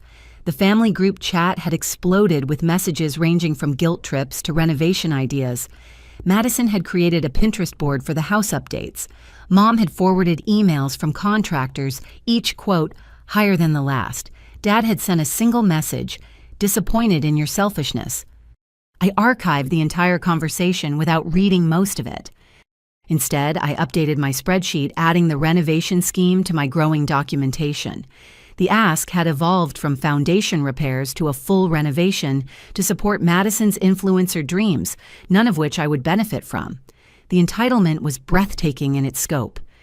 My laptop dinged with an email. Mike the contractor following up on our conversation. His quote was still $10,000 for necessary repairs, but he'd added a note. I sensed you might be dealing with family pressure. If it helps, I can write a report stating the repairs aren't immediately critical. Might buy you some time to figure things out. I smiled the first genuine smile all day, a stranger showing more consideration than my own family. Thank you, I typed back. Please send that report. I'll handle this situation differently. Differently meant not handling it at all. Let them figure out their foundation, their renovation dreams, their financial reality without my checkbook as a crutch. I was done being their solution to problems they created. My phone buzzed with one final text from Madison. FYI, I measured your old room. It would make a perfect walk-in closet for my influencer wardrobe. Thanks in advance for making this happen, sis. My old room, where I'd studied for my nursing boards, planned my future, dreamed of the life I was building, reduced to storage for Madison's pretensions funded by my sacrifice. I turned off my phone and went to bed, rain pattering against windows in the apartment I paid for with money I earned at the job I'd worked to achieve. Tomorrow would bring new messages, new guilt, new elaborate schemes to separate me from my savings. But tonight, I slept, knowing I'd finally said no. The foundation could crumble, Madison's influencer dreams could collapse, and their disappointment could echo through that $600,000 house. It wasn't my foundation to fix anymore. The drive back from the lawyer's office felt like navigating through a dream or a nightmare. My hands gripped the steering wheel of my 8-year-old Honda Civic, the car I'd never upgraded, because family always needed something more urgent than my comfort. 28 years of being Howard and Catherine Matthews' daughter, and my inheritance was a single line of cruelty to June, who has already received enough. I pulled into the first parking lot. I found a half-empty strip mall with a defunct Blockbuster and a nail salon that had seen better days. The engine ticked as it cooled, keeping time with my racing thoughts. Already received enough. What had I received exactly? The privilege of paying their bills, the honor of sacrificing my 20s to their comfort, the joy of watching Madison live the life I funded. My phone hadn't stopped buzzing since I'd left the office. 14 missed calls from Mom, 8 from Dad, 23 texts from Madison. I finally looked at the most recent. June, stop being dramatic. When are you sending this month's payment? The mortgage company doesn't care about your feelings. Mom.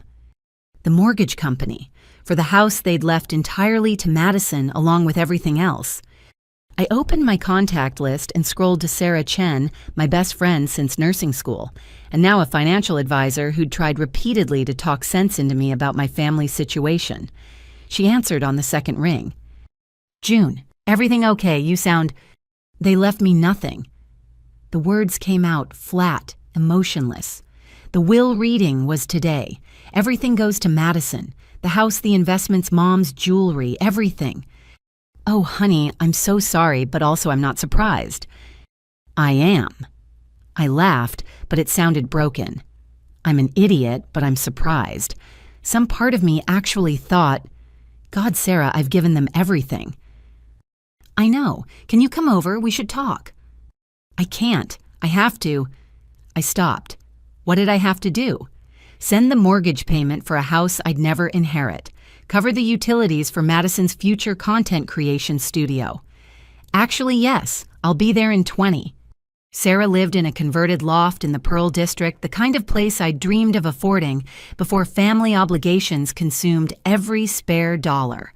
She met me at the door with a glass of wine and a hug that nearly broke my composure. "Tell me everything," she said, guiding me to her couch. I recounted the meeting, the lawyer's careful words, my parents' refusal to make eye contact, Madison's immediate plans for renovation. Sarah listened without interrupting, occasionally refilling my glass. "Show me your bank statements," she said when I finished. "What?" "Your bank statements. All of them. It's time we calculate exactly what this has cost you." I pulled up my banking app with trembling fingers. Sarah had her laptop ready, creating a spreadsheet with practiced efficiency. For the next 2 hours, we went through everything. Every transfer, every check, every Venmo payment to Madison. The numbers accumulated like evidence in a crime I'd been too blind to see. $347,000, Sarah finally announced. "In 8 years, you've given them $347,000. The number hit like a physical blow. That's a house. That's my house. That's your life, June. The trips you didn't take, the opportunities you passed up, the security you sacrificed. For what? For family." The words tasted bitter now. "That's not family, that's exploitation." My phone rang. Mom again. This time I answered, putting it on speaker so Sarah could hear. "Finally, June. What is this nonsense? You can't just storm out and ignore us." "I didn't storm out. I left after the meeting ended." "Without saying goodbye, without discussing the mortgage payment, it's due in 3 days. Then Madison should pay it. After all, it's her house." Silence. Then, "You know your sister doesn't have that kind of money." "Neither do I." "Don't be ridiculous. You just got promoted. You're a head nurse now." "Which means I make enough to support myself, not an entire family that's written me out of their will." June Elizabeth Matthews. Dad's voice boomed in the background. "You get over here right now. We need to discuss this like adults."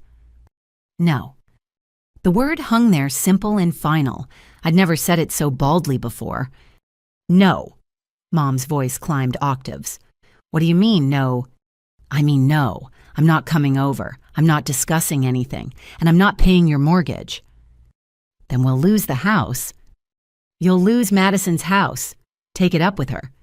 I hung up before they could respond. Sarah squeezed my hand, her expression mixing pride and concern. "That was brave," she said. "That was terrifying." I drained my wine glass. "They're going to lose it, aren't they? Without my money, they can't maintain that lifestyle." "Let me run some numbers." Sarah turned back to her laptop, fingers flying over keys. "Based on what you've told me about their finances, yeah, they're in trouble. They've been living on roughly 60% more than their fixed income for years. You've been the difference between comfort and catastrophe." "And Madison?" Sarah snorted. "Madison's influencer income wouldn't cover a phone bill. She's been playing entrepreneur with your money." My phone exploded with notifications. I glanced at the screen to see Madison had started a group text with extended family, painting me as the villain who was letting our parents become homeless. The messages poured in from aunts, uncles, cousins I hadn't spoken to in years. "June, is this true, you're abandoning your parents?" "Aunt Linda. Family helps family. Shame on you. Uncle Robert. Maybe if you weren't so selfish, they wouldn't have had to leave everything to Madison. Cousin Patricia." That last one made me laugh dark and bitter. The circular logic of dysfunction? I was selfish for not giving more, so they punished me by ensuring I'd inherit nothing, which justified my selfishness. "Block them all," Sarah advised, "at least for now." Instead, I typed one message to the group. "I've financially supported Mom and Dad for 8 years while Madison lived rent-free. I've paid their mortgage, utilities, groceries, and repairs. Total $347,000. They've left me nothing in their will because I've already received enough. If you're so concerned about family helping family, feel free to take over the payments. The mortgage is $2,400 month, utilities average $500, groceries $400. Madison's credit card bills are extra. Let me know who's taking which expense. June. Then I muted the conversation. That felt good, I admitted to Sarah. It should. You just set a boundary. First of many, I hope. We ordered Thai food and spent the evening planning my financial recovery. Without the drain of my family's expenses, I could actually save money, build an emergency fund, maybe even consider buying my own place. You could have been a homeowner by now, Sarah said gently. That promotion money could go toward your future, not their present. I know. The grief of it sat heavy in my chest. I think that's what hurts most. Not the will, I mean that stings, but realizing how much I've sacrificed for people who see me as a resource, not a daughter. When did it start, the financial support? I thought back. Right after nursing school. Dad mentioned they were struggling with the mortgage. Just a temporary help, he said. A few months while they got back on their feet. 8 years of temporary. And Madison was in college then. They said once she graduated, things would be easier. I laughed without humor. She graduated 3 years ago, still waiting for things to get easier. My phone rang, an unknown number, but the voicemail was immediately familiar. Ms. Matthews. This is Patricia Brennan. I'm sorry to call after hours, but your parents have asked me to reach out. They're concerned about some statements you made after our meeting. They'd like to discuss possible amendments to the will. Please call me back at your earliest convenience. I played it for Sarah. They're panicking, she observed. Reality is setting in. Should I call back? Absolutely not. Let them sit with their choices. Besides, what could they offer you now, a token inheritance in exchange for continued financial support? That's not love, June. That's negotiation. My phone lit up again. This time a text from Madison with a photo attached. She'd taken a selfie in front of the house, fake tears streaming down her face. The caption, about to lose my childhood home because my sister cares more about money than family. Heartbroken family drama, help. She's trying to crowdfund your guilt, Sarah said, disgusted. How very influencer of her. The comments were already pouring in from her followers offering prayers and calling me heartless. Someone had started a GoFundMe that had raised $37 in the first hour. $37, I repeated. She needs $2,400 for the mortgage, and her devoted followers have raised $37. Reality is a harsh teacher, Sarah observed. We talked until midnight planning my next steps. Cancel any automatic transfers. Close the joint account Mom had convinced me to open for emergencies. Change my beneficiaries on everything. Small actions that felt monumentally significant. You know they'll escalate, Sarah warned as I prepared to leave. This is just the beginning. When the mortgage comes due and you don't pay, they'll pull out every manipulation tactic in the book. I know. I hugged her tightly. But I'm done being their solution. Madison wanted the house so badly she can figure out how to pay for it. And if they lose it? I thought about the Victorian on Elm Street where I'd grown up in the shadow of Madison's brightness. Where I'd done homework at the kitchen table while she had dance lessons I now knew I'd eventually pay for. Where love had been portioned out based on who needed protection and who could provide it. Then they lose it, I said finally. And maybe for the first time in her life, Madison will have to solve her own problems. Driving home through the quiet Portland streets, I felt something I hadn't experienced in years possibility. My next paycheck would be mine. My promotion raise wouldn't disappear into their accounts. My future could be about my choices, not their needs. The phone rang again as I parked. Dad this time. I let it go to voicemail but listened before going inside. June, this is your father. I'm disappointed in you. After everything we've done, everything we've given you, this is how you repay us by abandoning your family. Your mother is beside herself. Madison's talking about having to get a real job. Is that what you want, your sister working some minimum wage position because you're too selfish to help call me back? We need to fix this before it's too late.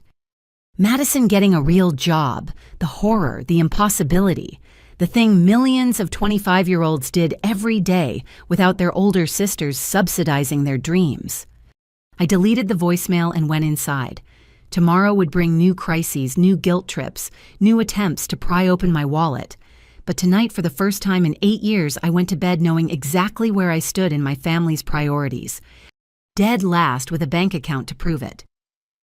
3 days after the will reading, I sat in my car outside my parents' house with a manila folder that felt heavier than it should.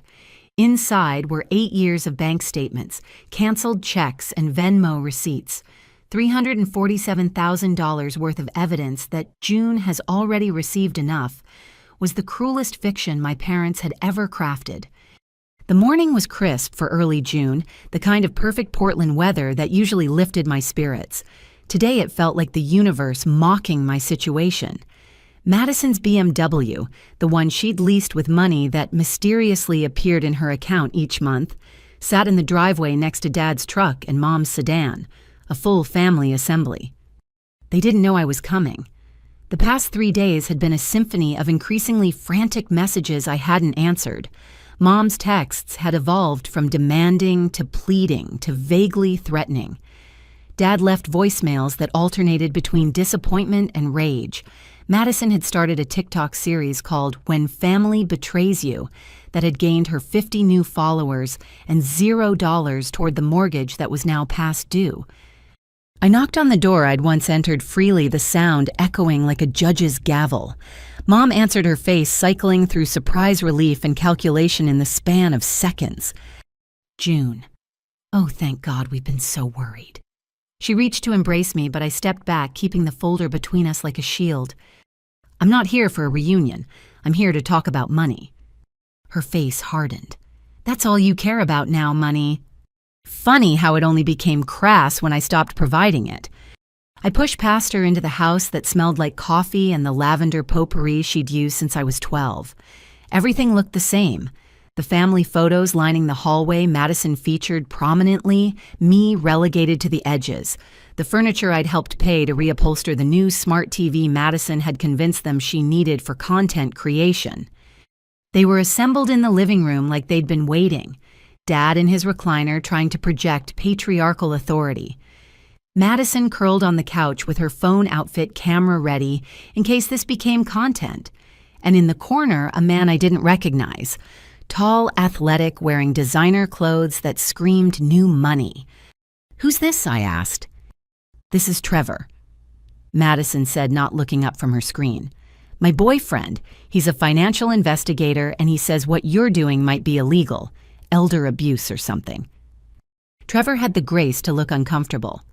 I didn't exactly say, financial investigator, I interrupted. Perfect. Then you'll appreciate these. I opened my folder, spreading 8 years of financial records across the coffee table with the precision of a blackjack dealer. Check copies, bank statements, online transfers, everything highlighted and annotated in my neat handwriting. January 2016. I began my voice clinical. First mortgage payment, $2,400. February 2016, mortgage plus utilities, $2,900. March 2016. We get it, Dad growled. You've helped with some bills. Some bills.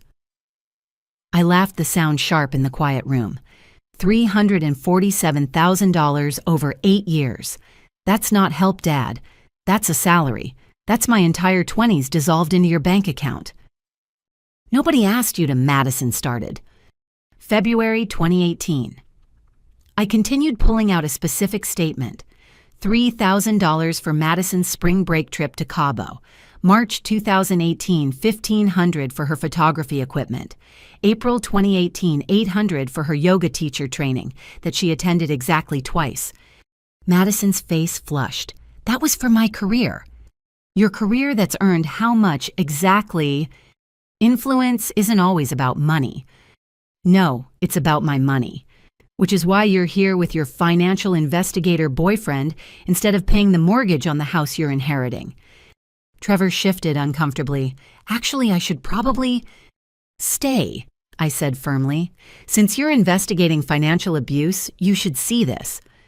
I pulled out the most damning evidence, Mom's credit card statements showing Madison's shopping sprees, the ones they'd hidden, while crying poverty to me. Trevor leaned forward, his expression shifting from skepticism to interest. These charges, he said slowly, they're all luxury items, while simultaneously requesting support for necessities. Bingo, I said. Madison got a new MacBook Pro while I was told Dad might lose his medications without my help. That's different, Mom protested. Madison needed that computer for her work. Her work that generates no income but somehow requires thousands in equipment, courses, retreats, and clothes. Fascinating business model. Trevor was now examining the papers with professional interest. This is extensive documentation. You've been tracking this for how long?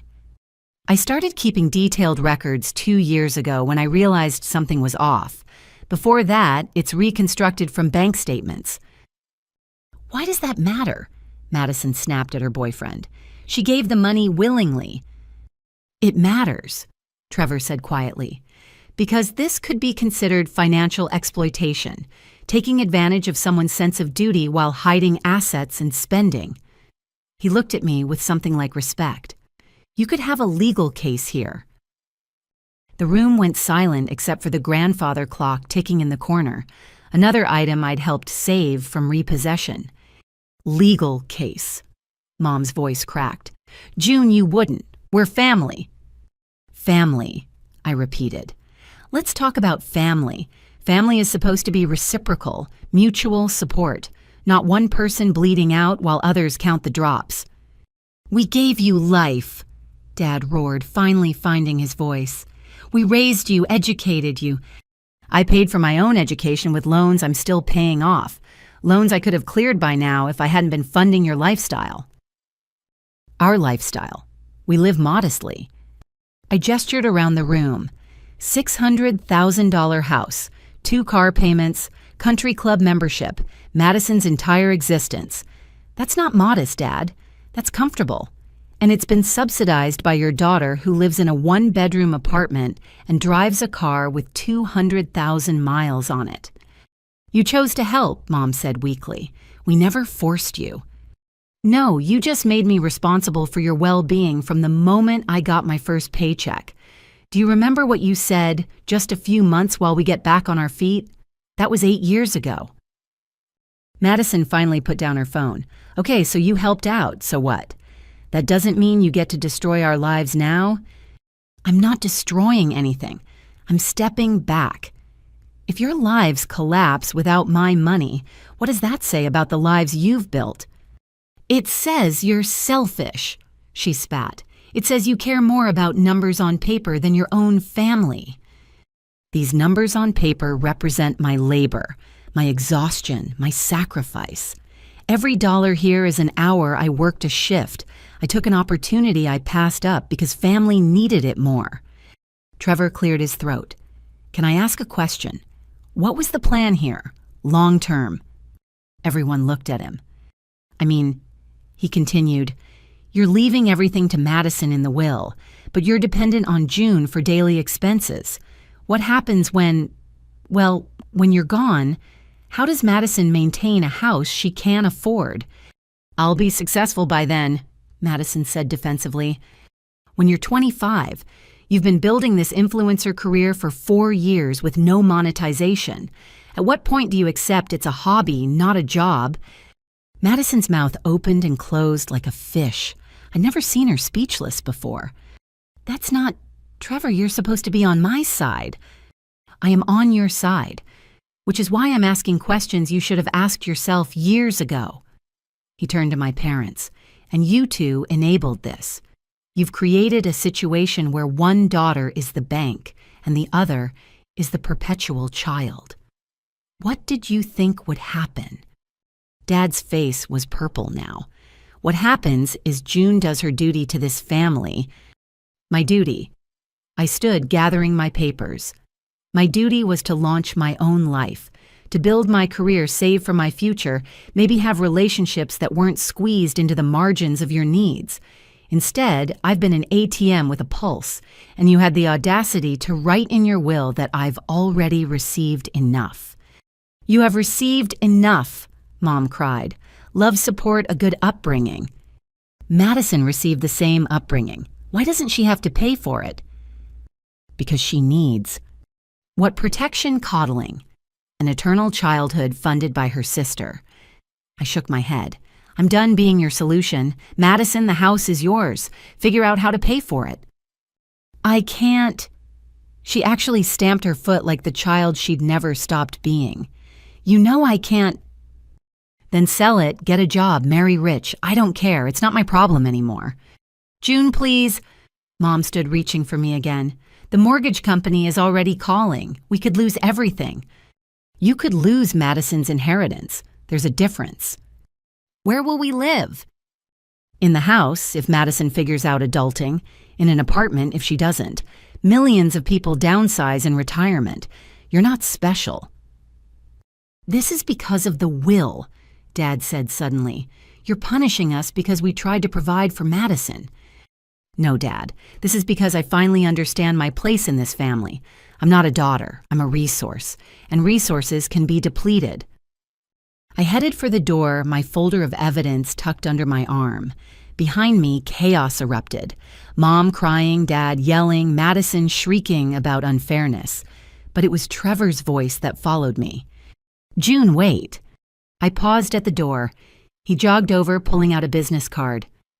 I'm actually a forensic accountant, he said quietly. I investigate financial crimes. What's happening here? It's not criminal, but it's not right either. If you need help protecting your assets going forward, call me. Why would you help me? You're dating Madison. He glanced back at the living room where Madison was now performing hysteria for her phone camera. I've been dating her for 2 months. I thought she was an entrepreneur. Now I see she's... Well, I see what she is, and what you've been to this family. He paused. That spreadsheet you showed in my profession, we call that evidence of financial abuse, emotional manipulation for monetary gain. You could probably sue. I don't want to sue. I just want to be free. Then be free, but keep those records. And maybe, he hesitated, maybe think about talking to a therapist who specializes in financial trauma. This kind of long-term exploitation leaves marks. Financial trauma. I'd never considered that my exhaustion might have a clinical name. Thank you, I said, meaning it.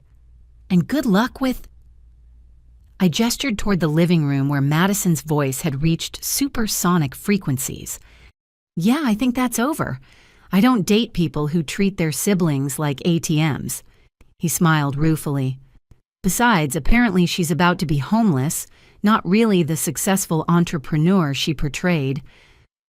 I left him standing in the doorway and drove away from my childhood home for what might be the last time. In my rearview mirror, I could see Mom on the porch, still crying. Part of me wanted to turn around to apologize, to write just one more check. But Sarah was right. Resources could be depleted, and I'd finally hit empty. My phone started ringing before I reached the end of the street. I let it ring, focusing on the road ahead and the future that suddenly seemed possible now that I wasn't financing everyone else's present. $347,000. That's what love had cost me in this family, but freedom. Freedom was priceless. The 1st of July arrived with a heat wave that turned Portland into an oven. I'd maintained radio silence for a month, changing my phone number and blocking email addresses, with the methodical precision I usually reserved for medication schedules. The freedom felt strange, like wearing new shoes that hadn't yet molded to my feet. For the first time in 8 years, my entire paycheck deposited into my account and stayed there. I'd use the windfall to pay off my car, build an emergency fund, and even splurge on a new work wardrobe that didn't look like I'd shopped exclusively at discount stores. My colleagues noticed the change, commenting on how relaxed I seemed.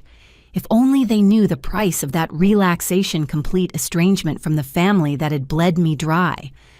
The text that broke through my defenses came from an unknown number on a Tuesday afternoon.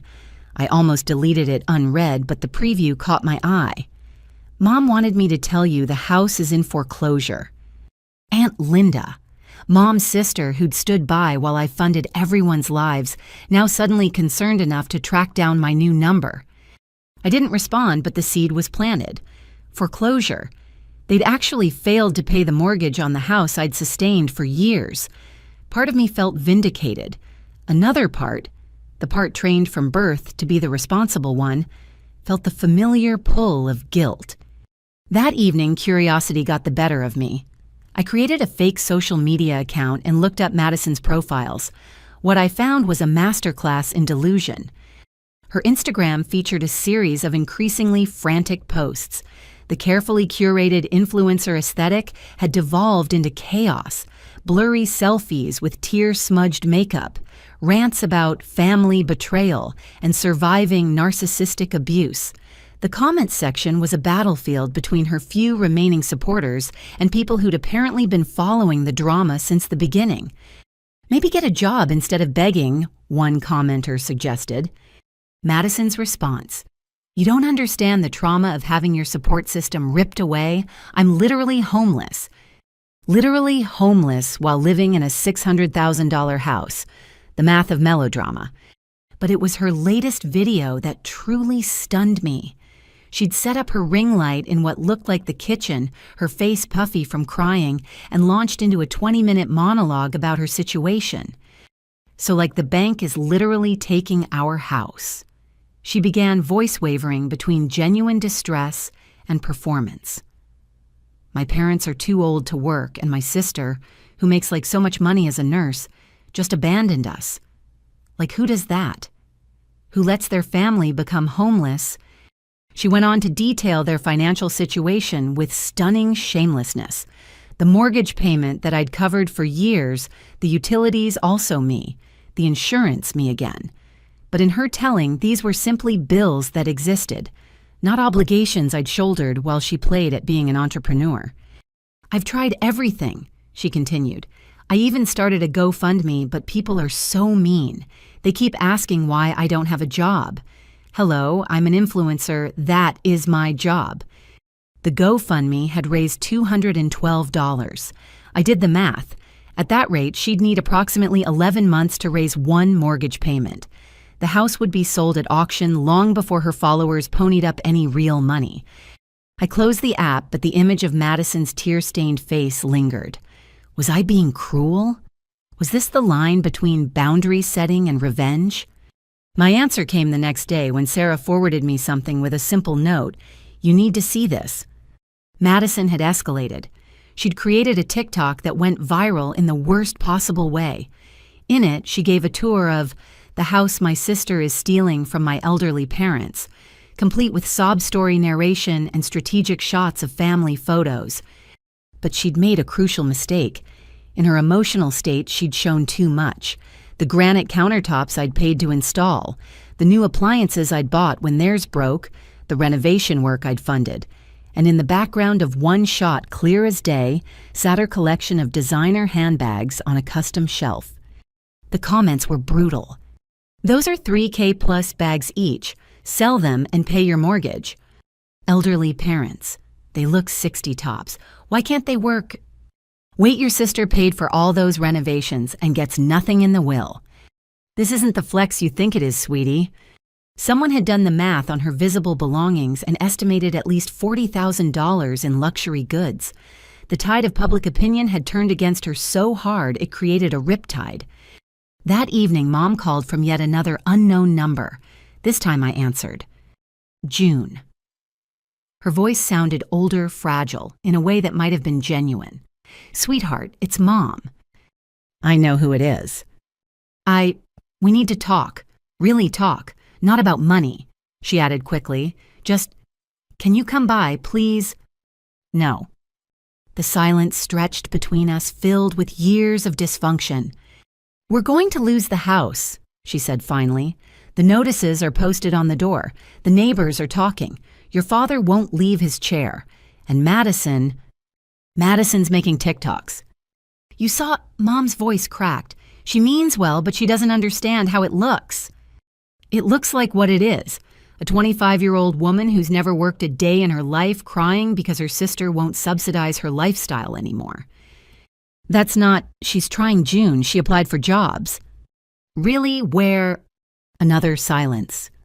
She says she's applied, Mom amended, online for remote positions in social media. Of course she has. June, please. Just one more month. Just to give us time to figure things out. Your father could have another episode from the stress. Dad's fake heart condition won't work twice, Mom. It wasn't fake, he was hospitalized. For a panic attack that he played up for sympathy and financial support. I spoke to the nurses, remember, I am a nurse. You're also a daughter. The fragility cracked, revealing the steel underneath. Our daughter, and you're letting us rot. I'm letting you experience consequences. There's a difference.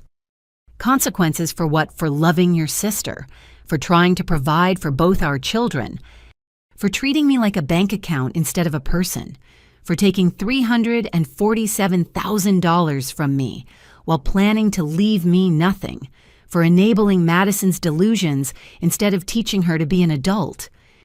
We did our best. No, Mom. You did what was easiest. It was easier to ask me for money than to tell Madison to get a job. Easier to let me sacrifice than to make her uncomfortable. Easier to plan your will around who you liked more rather than who supported you. We don't like her more. Then why does she inherit everything? Because she needs it. There it was.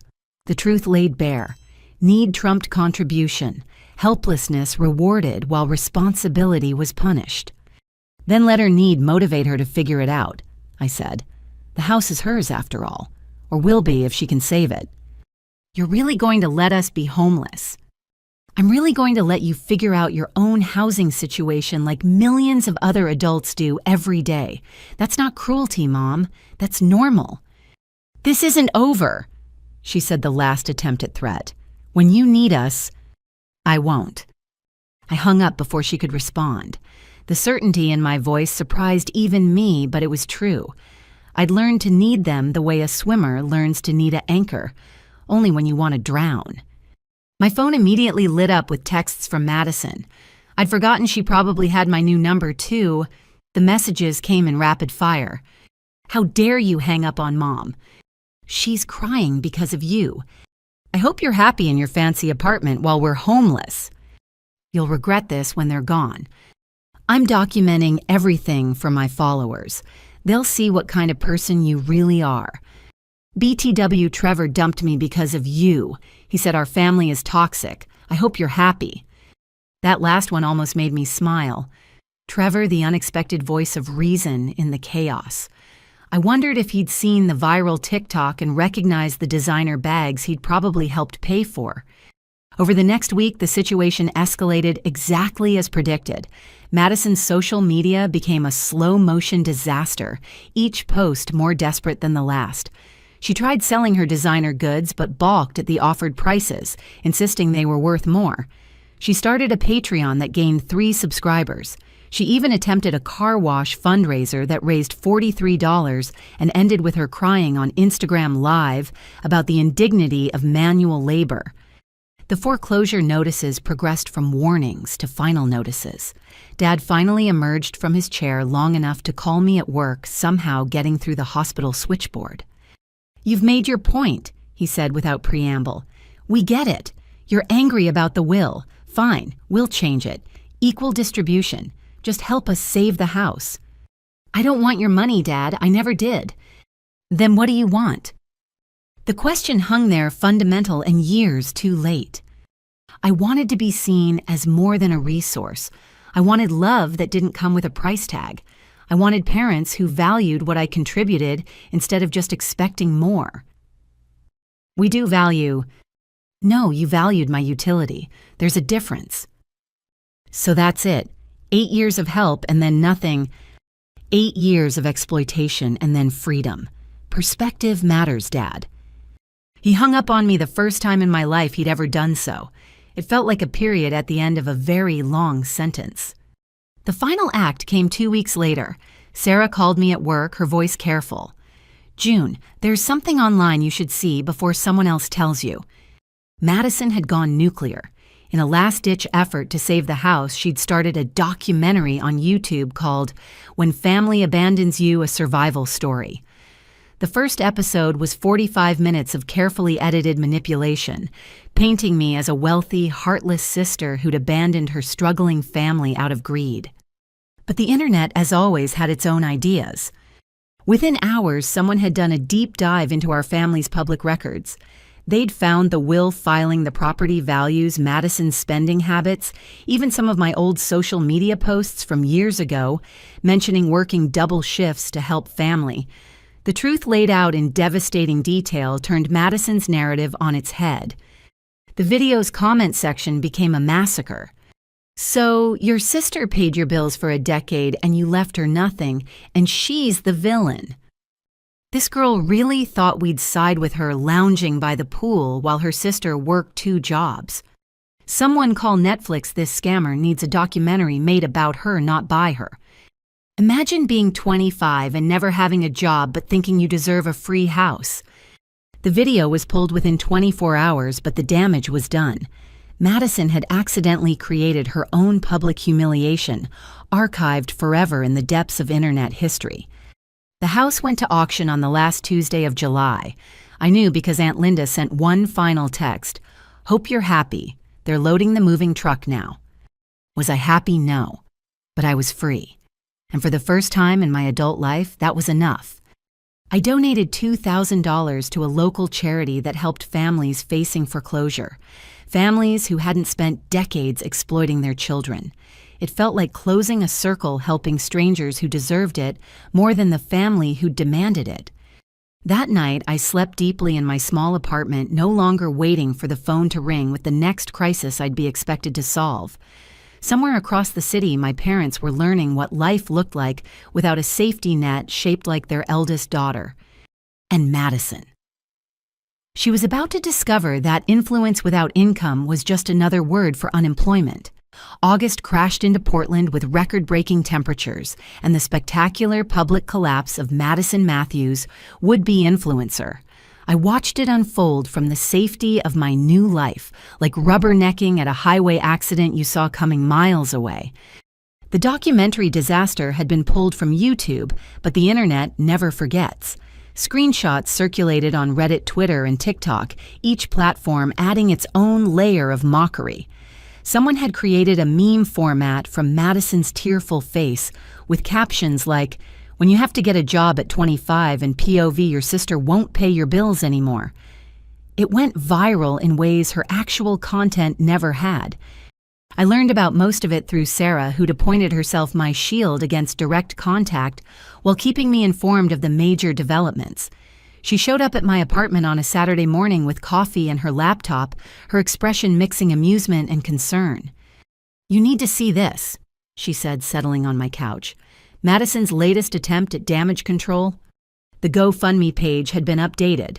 Gone was the original sob story about family abandonment. In its place was a sprawling manifesto about surviving narcissistic abuse and rebuilding after trauma. She'd reframed herself as a victim of emotional manipulation, conveniently forgetting to mention the emotional manipulation had been entirely one-sided, just not in the direction she claimed. "Read the updates," Sarah instructed, scrolling down. The progression was fascinating in its desperation. Update warrants July 28th. "Thank you so much for your support. Every dollar helps as my family navigates this difficult time. We've raised $500 toward our $50,000 goal." Update 2. August. Susus. "Due to unexpected circumstances, we need to raise funds more quickly. Any amount helps, even $5 makes a difference." Update 3, August 5, urgent. "We have 48 hours before we lose everything. Please share widely." Update for August 8. To those sending hate. You don't know our story. To supporters, you're angels. Goal adjusted to $30,000.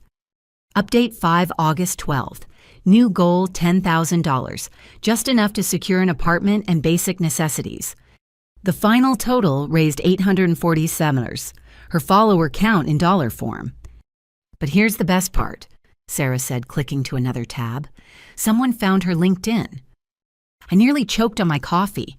Madison had created a LinkedIn profile, something she'd sworn was for corporate drones just months ago. Her title, CEO and founder at Madison Matthews Lifestyle Brand. CEO of what I managed between coughs. That's not even the best part. Look at her experience. Under her work history, she'd listed social media manager at Self-Employed 2019 present, brand ambassador at various companies, 2018-2019, content creator at YouTube, Instagram, TikTok, 2017 present, creative director at Family Business, 2016-2017. Family business, I read aloud. What family business? I think she means spending your money, Sarah said dryly. Her skills section was a masterpiece of delusion. Influence marketing, brand development, creative strategy, lifestyle curation, authentic storytelling, crisis management. Crisis management, I repeated. She should remove that one. But it was the recommendations that truly stunned. 3 people had actually vouched for her, all fellow influencers with equally phantom careers. Their endorsements read like satire. Madison brings unparalleled creativity to the digital space. Her eye for aesthetic is matched only by her business acumen. A visionary in the lifestyle sector. She actually got interviews, Sarah revealed, clicking to her email screenshots that someone had leaked. 3 companies called her in based on that fiction. The screenshots showed Madison's post-interview meltdowns. The marketing firm wanted me to start entry-level. I have 1,000 followers. Starbucks asked about my availability for morning shifts. Don't they know I'm a content creator? The social media agency wanted references from jobs. What kind of discrimination is this? I stared at the screen, trying to reconcile this person with the sister I'd supported for years. Had she always been this detached from reality, or had our family's enabling created this monster? There's more, Sarah said gently. She started a new TikTok series. The series was called Riches to Rags, a former heiress's story. In it, Madison portrayed herself as someone who'd lost a vast inheritance through family betrayal. The fiction was so elaborate, it bordered on performance art. I used to have everything, she said in one video, sitting in what looked like a public park. A mansion designer, everything a trust fund. Then my toxic sister manipulated my parents into cutting me off. Now I'm rebuilding from nothing. The comments were predictably savage. Heiress, your sister was paying your bills while you played dress-up. Girl, you're not fallen nobility. You're just unemployed. This is what happens when participation trophies grow up. Someone call her sister and apologize. She deserves sainthood for putting up with this. But the real blow came when someone did a deep dive into our family's finances using public records. They posted a detailed breakdown. Parents' house purchased in 1992 for $120,000 worth $600,000 in 2024. Parents' combined income, $65,000 a year from pensions and Social Security. Madison's inheritance if she'd saved the house. One $600,000 property. Madison's actual assets. Whatever fit in her car. June's contributions over 8 years, $347,000. June's inheritance per the will, already received enough. June's actual assets. Whatever she earned and saved after supporting everyone. The math was laid out so starkly that even Madison's most devoted followers couldn't spin it. The heiress narrative collapsed under the weight of actual facts.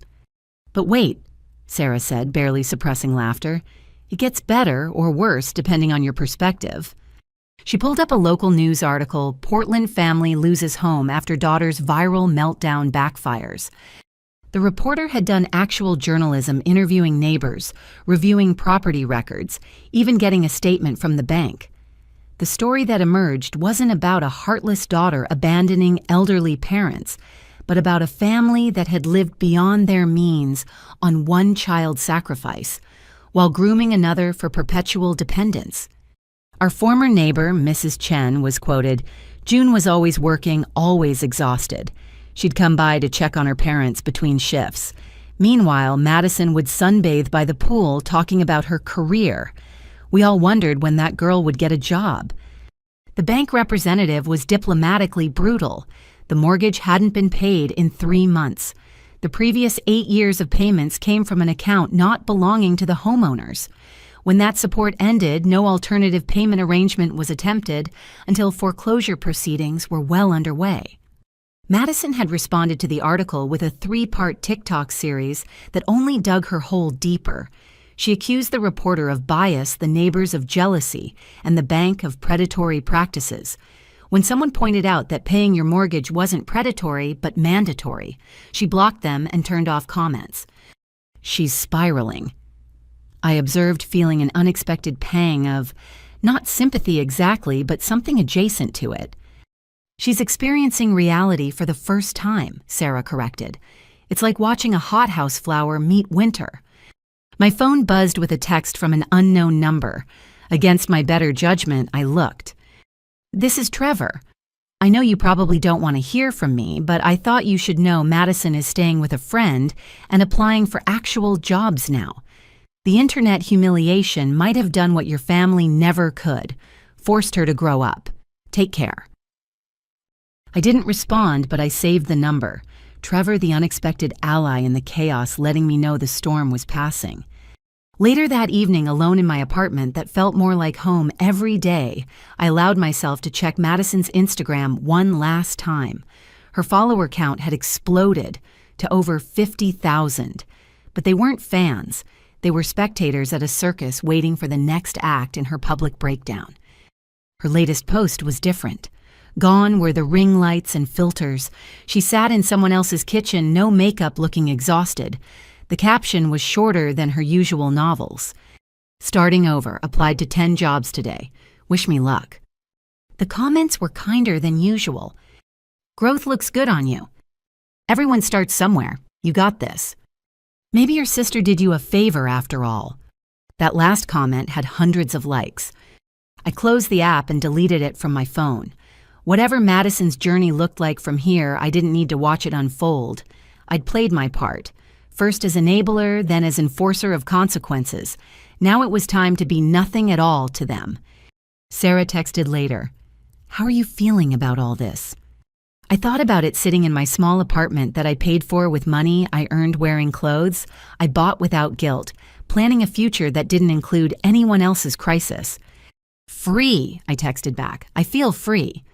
And for the first time since Madison's implosion began, I didn't immediately check to see if she'd posted anything new. Progress came in small steps, and that felt like a big one. The influencer dream was dead. But maybe Madison Matthews would be born from its ashes. Either way, it was no longer my responsibility to watch. My bank account was my own. My time was my own. My life was my own. And Madison, she was about to discover what everyone else already knew. That influence without substance was just noise, and the internet had already moved on to the next main character. Her 15 minutes were up. My life was just beginning.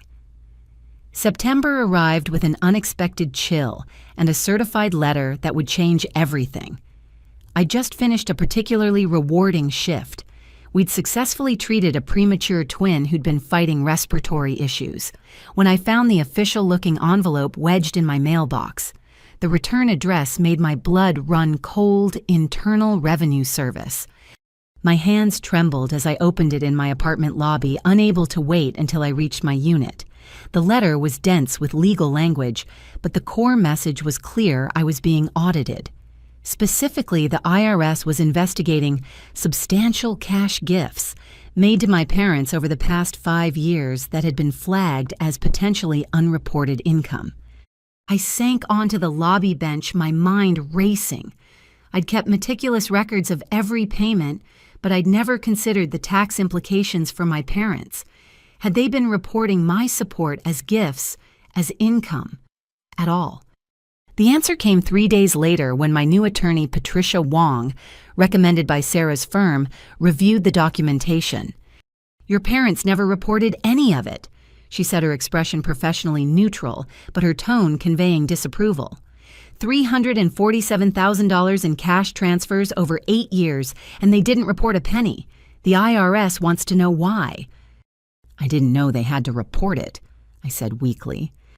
Gifts over $15,000 per year to any individual require tax filings. You are essentially giving them $30,000 to $40,000 annually. That's significant unreported income. But it was for bills, not... The IRS doesn't care what it was for. They care that it wasn't reported. Patricia leaned back, studying me. There's more. The investigation was triggered by something specific. Do you know what that might be?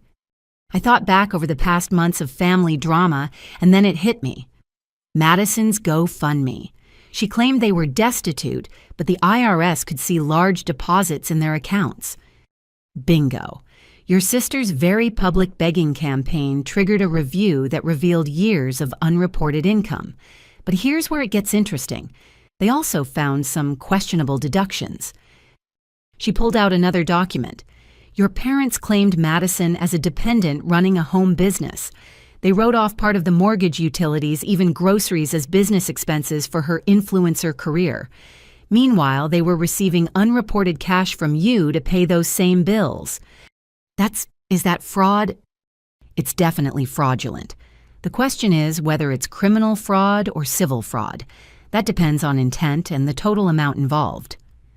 Patricia's expression grew more serious.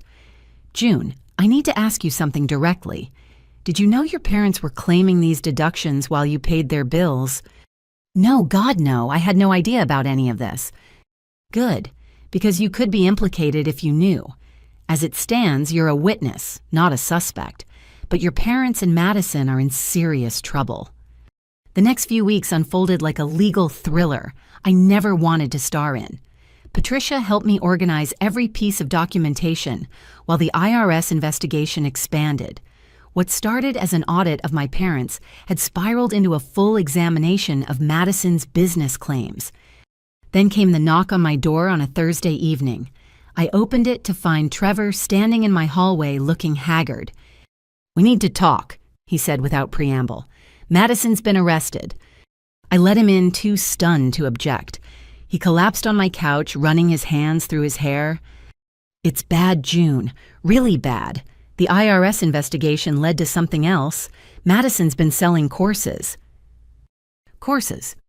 How to become an influencer courses, build your brand workshops, monetize your life seminars, all online, all charging between $500 and $2,000. But she's not successful. What could she possibly teach? Nothing. That's the problem. She was selling false success using fake testimonials, inflated numbers. She claimed to make 6 figures from influencing. The FTC got involved. I poured us both water, my hands steady despite the chaos. How much did she make from these courses? Around $80,000 over 2 years. $80,000! I nearly dropped the glass. While taking money from our parents and begging me for support. It gets worse. She never reported any of it as income, and some of the students are filing fraud charges because she used fabricated income screenshots and fake brand deals as proof of her success.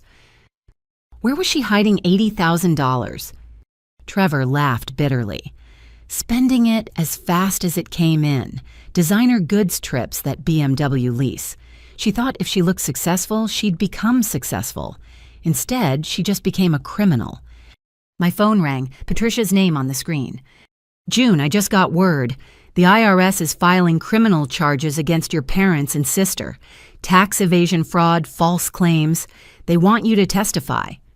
Testify against my family. As a witness to the financial structure, your records are evidence. You can refuse, but they'll subpoena me anyway. Exactly.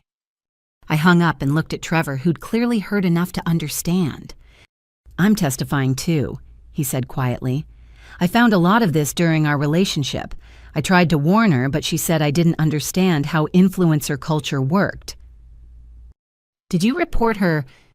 No, but when the IRS came knocking, I couldn't lie. My reputation, my career. I had to tell the truth. The truth. Such a simple concept that my family had twisted into origami shapes of deception. The arrest made the news. Portland influencer charged with wire fraud and tax evasion ran in the local paper, complete with Madison's most glamorous Instagram photo juxtaposed against her mugshot. The contrast was striking. Filtered fantasy versus harsh reality. Mom called from yet another new number, her voice hysterical. "June, you have to help. They've arrested your sister. They're talking about arresting us too." "I know, Mom." "You know, then why aren't you here? We need bail money. We need a lawyer. You need to face the consequences of your actions." "Our actions? We didn't do anything. This is all a misunderstanding. You claim tax deductions for a fake business while taking unreported cash gifts. That's not a misunderstanding. That's fraud. We were just trying to help Madison. By committing federal crimes, we didn't think." "No, Mom, you didn't think. For the first time in your lives, you're facing consequences you can't pass on to me." "They want us to testify against each other," she whispered. "The prosecutor said if we cooperate against Madison, they might reduce our charges. How can they ask parents to turn on their child?" "The same way you turned on me," I said quietly, "easily when it benefits you." The line went silent except for her ragged breathing. "June, please, we'll lose everything." "You already lost everything when you lost the house. Now you're just losing the illusion that you could avoid responsibility." I hung up before she could respond. Trevor was still on my couch, looking like he'd aged years in months. "You know what the weird part is?" he said. "Madison still thinks she's the victim. Even in jail, she's talking about how this is a conspiracy against successful women." "Successful women pay their taxes," I observed. Try telling her that. The next morning, I met with Patricia and the federal prosecutor assigned to the case. The conference room smelled of burnt coffee and legal pads. Across the table sat Assistant U.S. Attorney Jennifer Martinez, a woman who looked like she'd seen every scam and sob story invented. "Ms. Matthews, thank you for coming. I understand this is difficult testifying against family." "I'm testifying to facts, not against anyone," I clarified. She smiled slightly. "I appreciate that distinction. Your documentation is comprehensive. Did you suspect fraud when you kept such detailed records?" "No. I started tracking everything to understand where my money was going.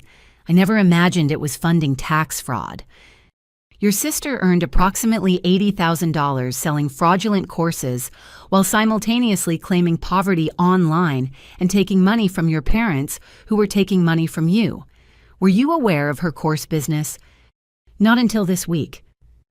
"Your parents claimed deductions totaling nearly $60,000 over 5 years for her business expenses, while that business generated no reported income. They also failed to report $347,000 in gifts from you. Did they ever discuss taxes with you?" "Never. I didn't assume anything. I just paid what they asked." Martinez nodded, making notes. "Your testimony will establish the money trail. We're not pursuing charges against you. You're clearly a victim here. But we need you to confirm the transfers and their stated purposes. What are they facing prison? Your parents, probably probation and massive fines if they cooperate. Your sister is looking at 5 to 7 years.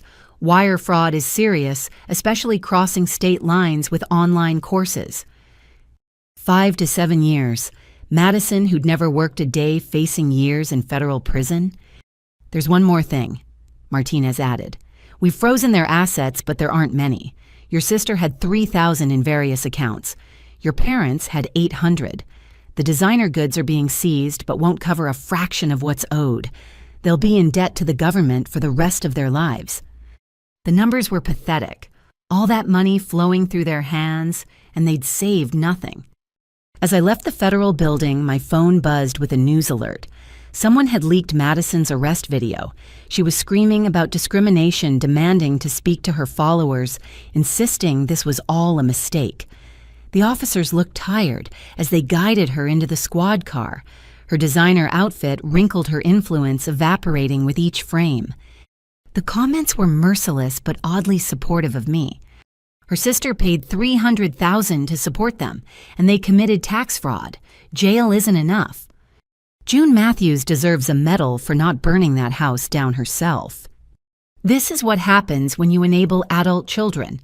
Let this be a lesson. Madison really thought she could scam her way to success. Federal prison will be great content. That evening, I sat with Patricia to review my testimony. We went through every transfer, every plea for help, every sacrifice I'd made. Laid out in legal documents, it looked even worse than I'd imagined. Not just the money, but the pattern of exploitation disguised as family duty. "You know what strikes me?" Patricia said as we finished. "You never asked them for anything. In 8 years of supporting them, did you ever ask for help?" I thought about it. Once. When my car broke down in 2019, I asked if I could borrow theirs for a week. They said Madison needed it for a networking event that turned out to be brunch with friends. Patricia shook her head. "And you still kept paying?" "They're my parents." "No," she corrected. "They're people who happen to raise you. Parents don't do this to their children." As I drove home, I passed the courthouse where Madison was being held pending bail. Part of me wanted to visit to see if any recognition of reality had finally penetrated her delusions. But I kept driving. That impulse to save, to fix, to provide, it was what got me here in the first place. My phone rang as I parked. Aunt Linda again. "June, how could you testifying against your own family?" "I'm testifying to the truth, Aunt Linda. If that's against them, what does that say?" "It says you're bitter about the will and getting revenge." "The will has nothing to do with tax fraud. They did this to themselves." "Madison's in jail. Your parents are going to be arrested. This is destroying our family." "Our family was destroyed long before this. We just decorated the corpse and called it love." I hung up and blocked her number 2. My family tree was getting pruned down to nothing but dead branches needed cutting. Inside my apartment, I made dinner and ate in peaceful silence. Tomorrow would bring more drama. Parents' arrests, Madison's bail hearing, extended family choosing sides. But tonight, I sat with the strange comfort of truth, finally being told, even if it had taken federal prosecutors to drag it into the light. My phone buzzed with one final text from an unknown number. "This is your father. I hope you're satisfied. Your mother had a panic attack when they served the warrant. Your sister is in jail. You've destroyed us, all because you couldn't just keep being a good daughter. I wish we'd never had you." I read it twice, waiting for the pain that should have come with such words. Instead, I felt only relief. The mask had finally slipped completely. This was who they'd always been. I'd just been too busy paying their bills to see it. I archived the message and finished my dinner. Tomorrow, I'd testify to the truth of what being a good daughter had cost me. But tonight, I was just June eating a quiet meal in an apartment paid for with money no one could claim but me. The law had finally caught up with the Matthews family. Justice might be blind, but she could still count, and the numbers never lied. The federal courthouse in downtown Portland had never felt more imposing than on that gray October morning when I arrived to testify. My new life had developed a rhythm, work therapy, quiet evenings without crisis calls, but today dragged me back into the chaos I'd tried to leave behind. Patricia met me at the security checkpoint, her presence steady and professional. "Ready for this?" "Do I have a choice?" "You always have a choice, but the subpoena makes one option significantly less pleasant." Inside courtroom 4B, my family sat at separate defendant tables, like a fractured portrait. Mom and Dad with their court-appointed attorney looking smaller than I'd ever seen them. Madison at her own table with a lawyer who'd probably been paid with the last of her hidden course money, her influencer glow replaced by federal defendant pallor. They'd all been arrested 2 weeks after Madison, their mugshots making the rounds on social media with cruel efficiency. The Matthews family fraud had become a cautionary tale, dissected in YouTube videos and Reddit threads. Someone had even started selling T-shirts "I supported my family and all I got was audited." I took my place at the witness stand, avoiding eye contact with any of them. The prosecutor, Jennifer Martinez, approached with a folder thick with evidence. "State your name for the record." June Elizabeth Matthews. "Ms. Matthews, what is your relationship to the defendants?" "Catherine and Howard Matthews are my parents. Madison Matthews is my younger sister." "Can you describe your financial relationship with your family over the past 8 years?" And so I did. Every payment, every sacrifice, every request framed as emergency. The Christmas money that went to Madison's business investments. The vacation fund drained for Dad's fake cardiac episode. The promotion celebration that became a renovation planning session. "Did you ever receive anything in return for this support?" Martinez asked. "No, well," I paused, remembering.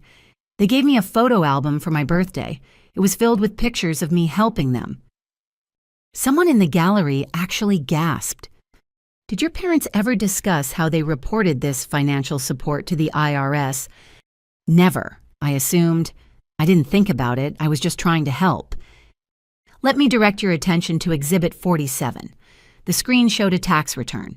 This is your parents' 2019 filing. Do you see where they claimed Madison's bedroom as a home office?" "Yes." "And were you paying the mortgage that year?" "Yes, $2,400 monthly." "So they claimed deductions on a property you were paying for." "Apparently." Madison's lawyer objected but was overruled. The evidence was clear. "Now, regarding your sister's business ventures, were you aware she was selling online courses?" "Not until recently. She always claimed she was building her brand, needed time to monetize. I believed her."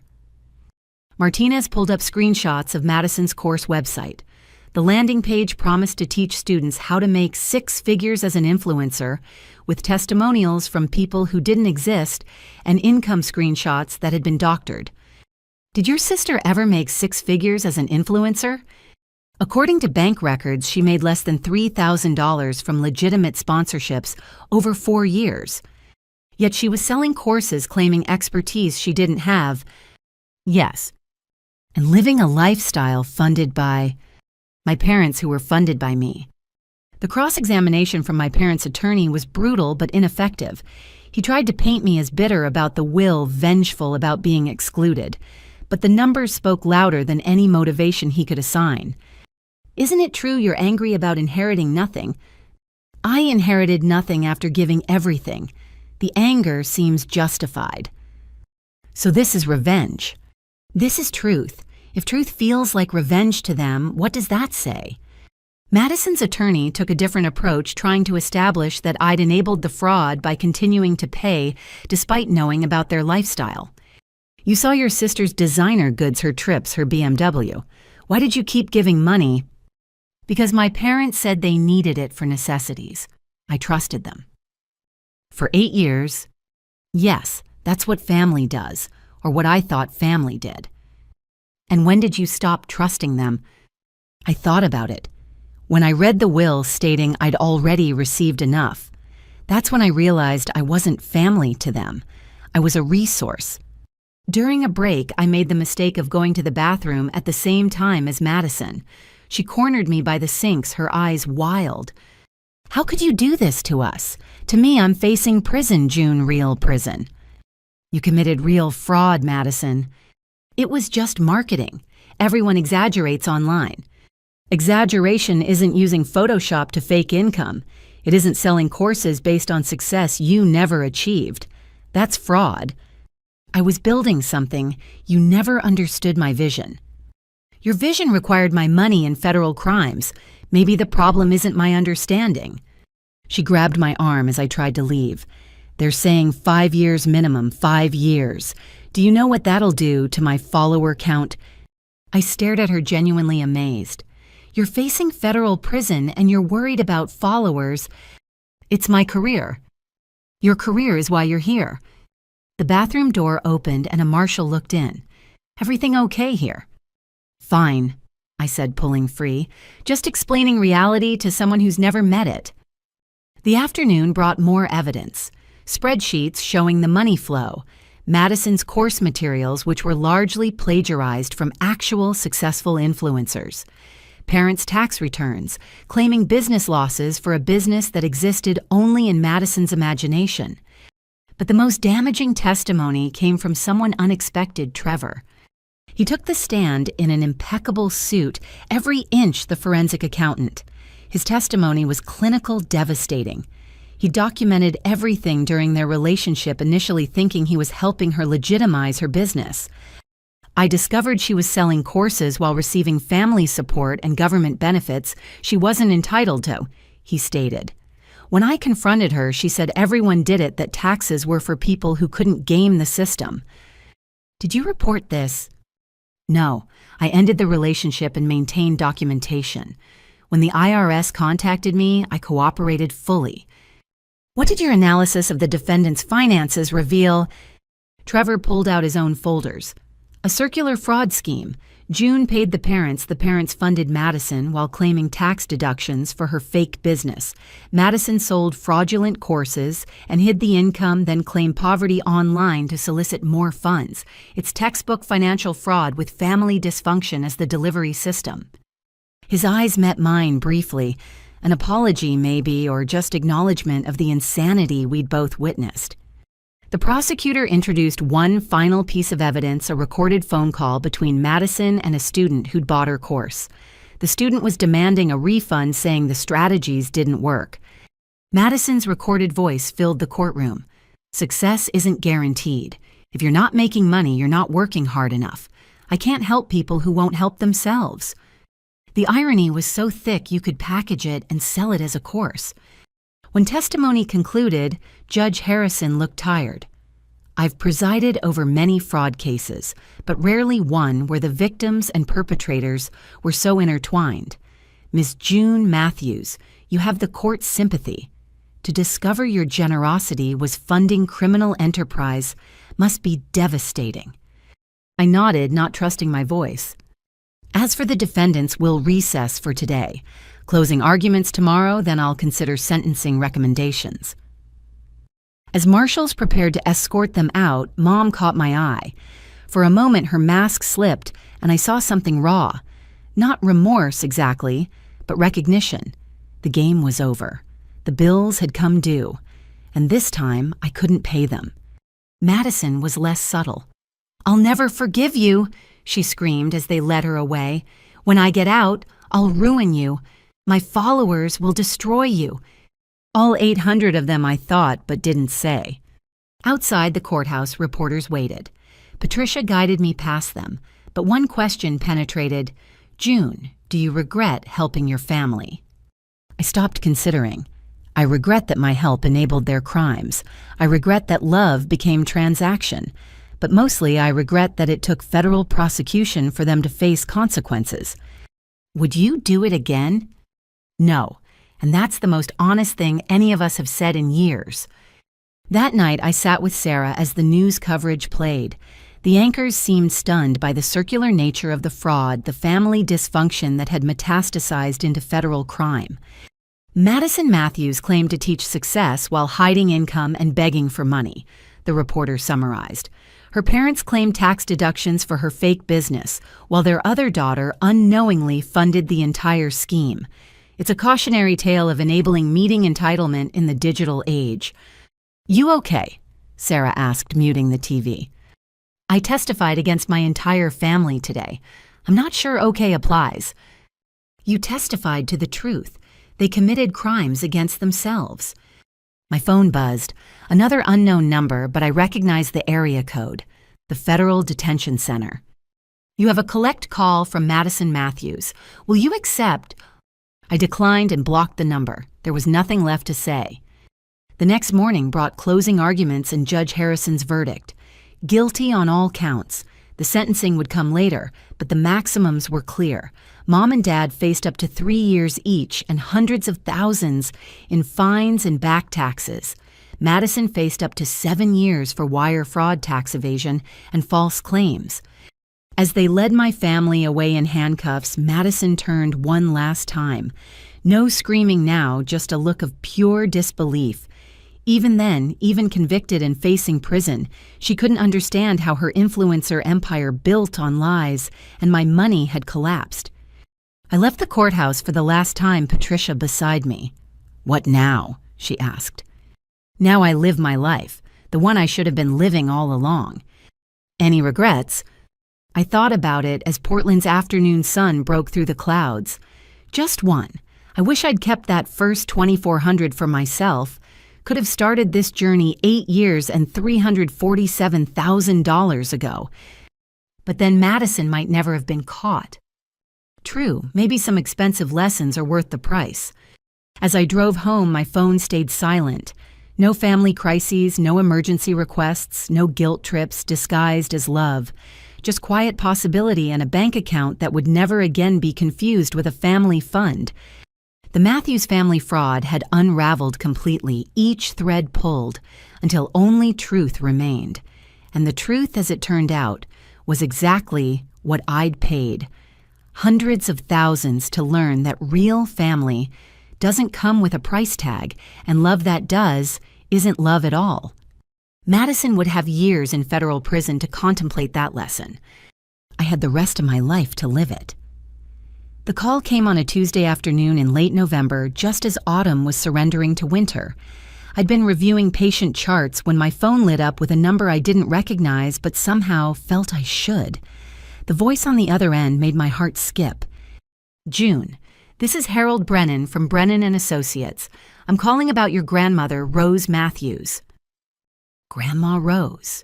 In all the chaos of the trials and family destruction, I'd somehow forgotten about my father's mother tucked away in a memory care facility for the past 3 years.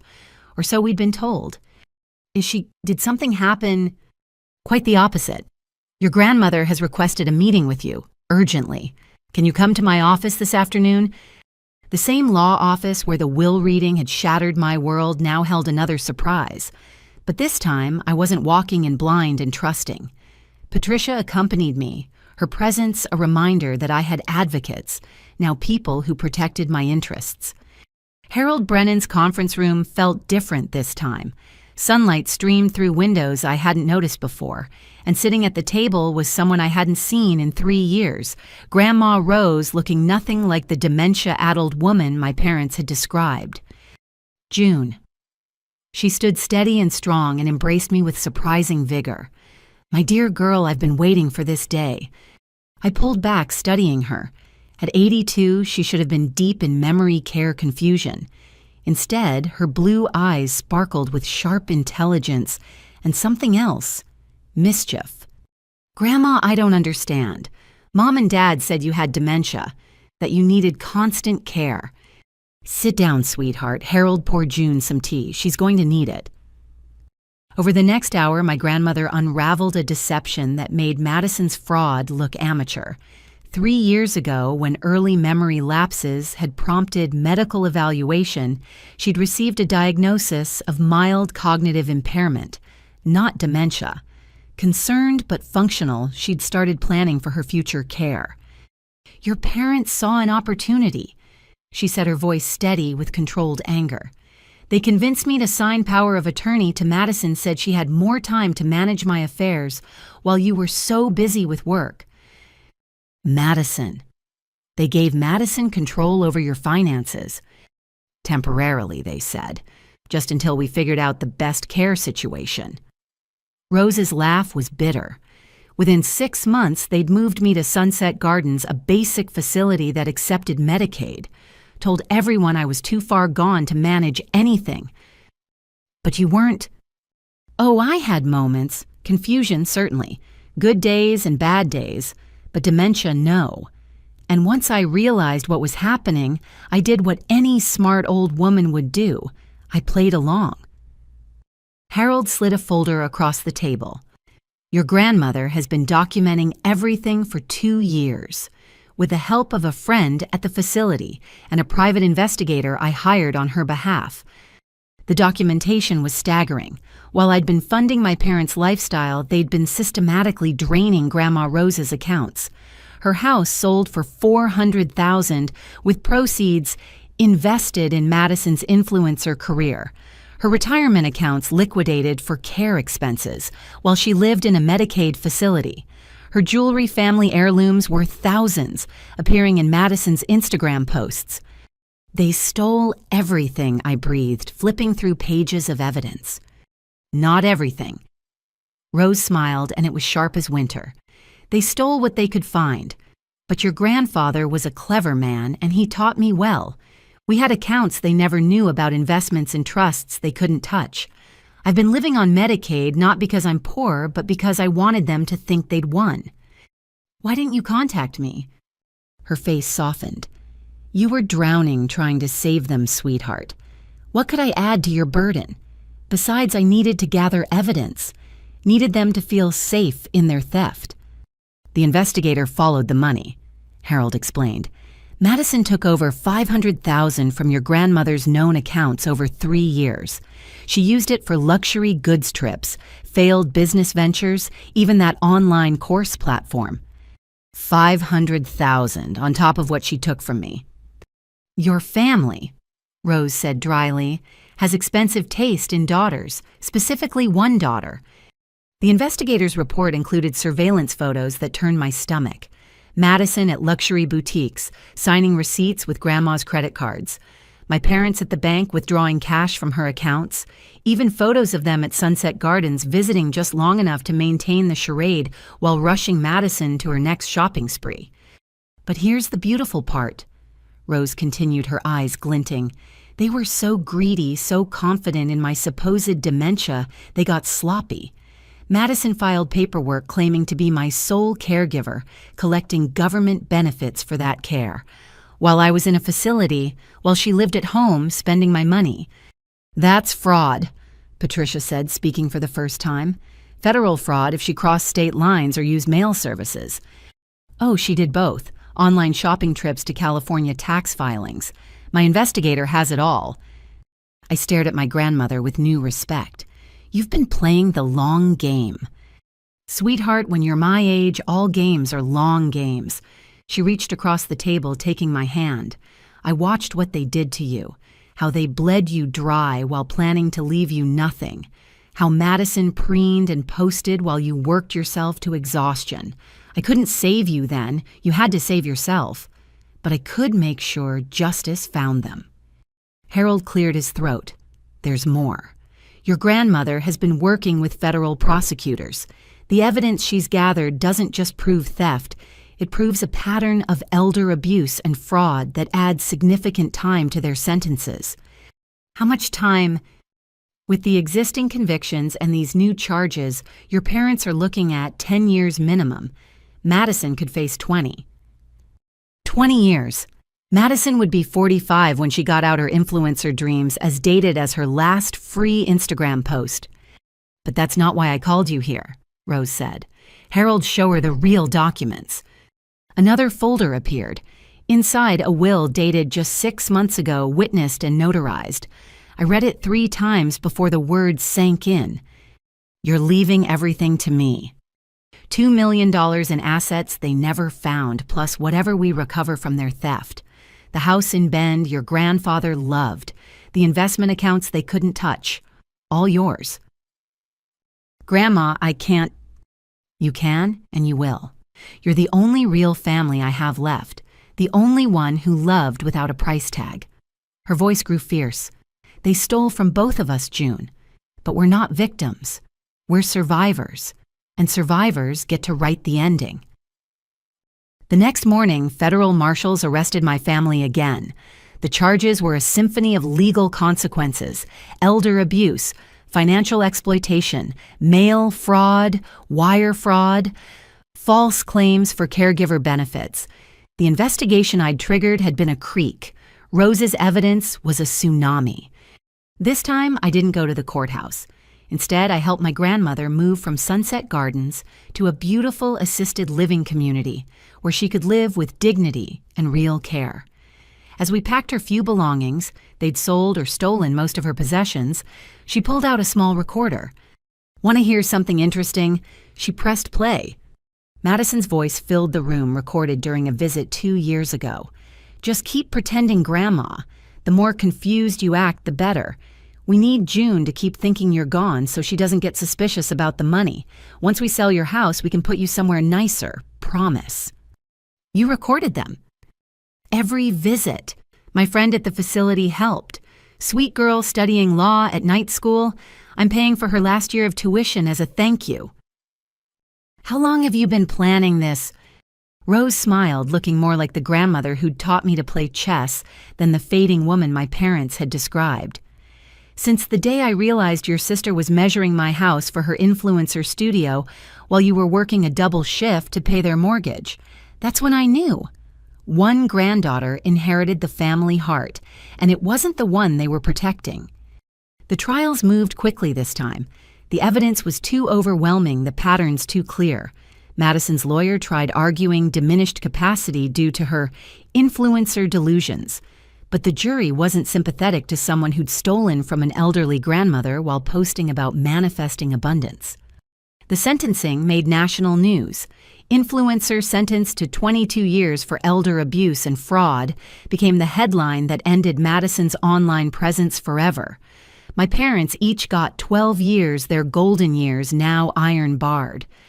But the real justice came in the victim impact statements.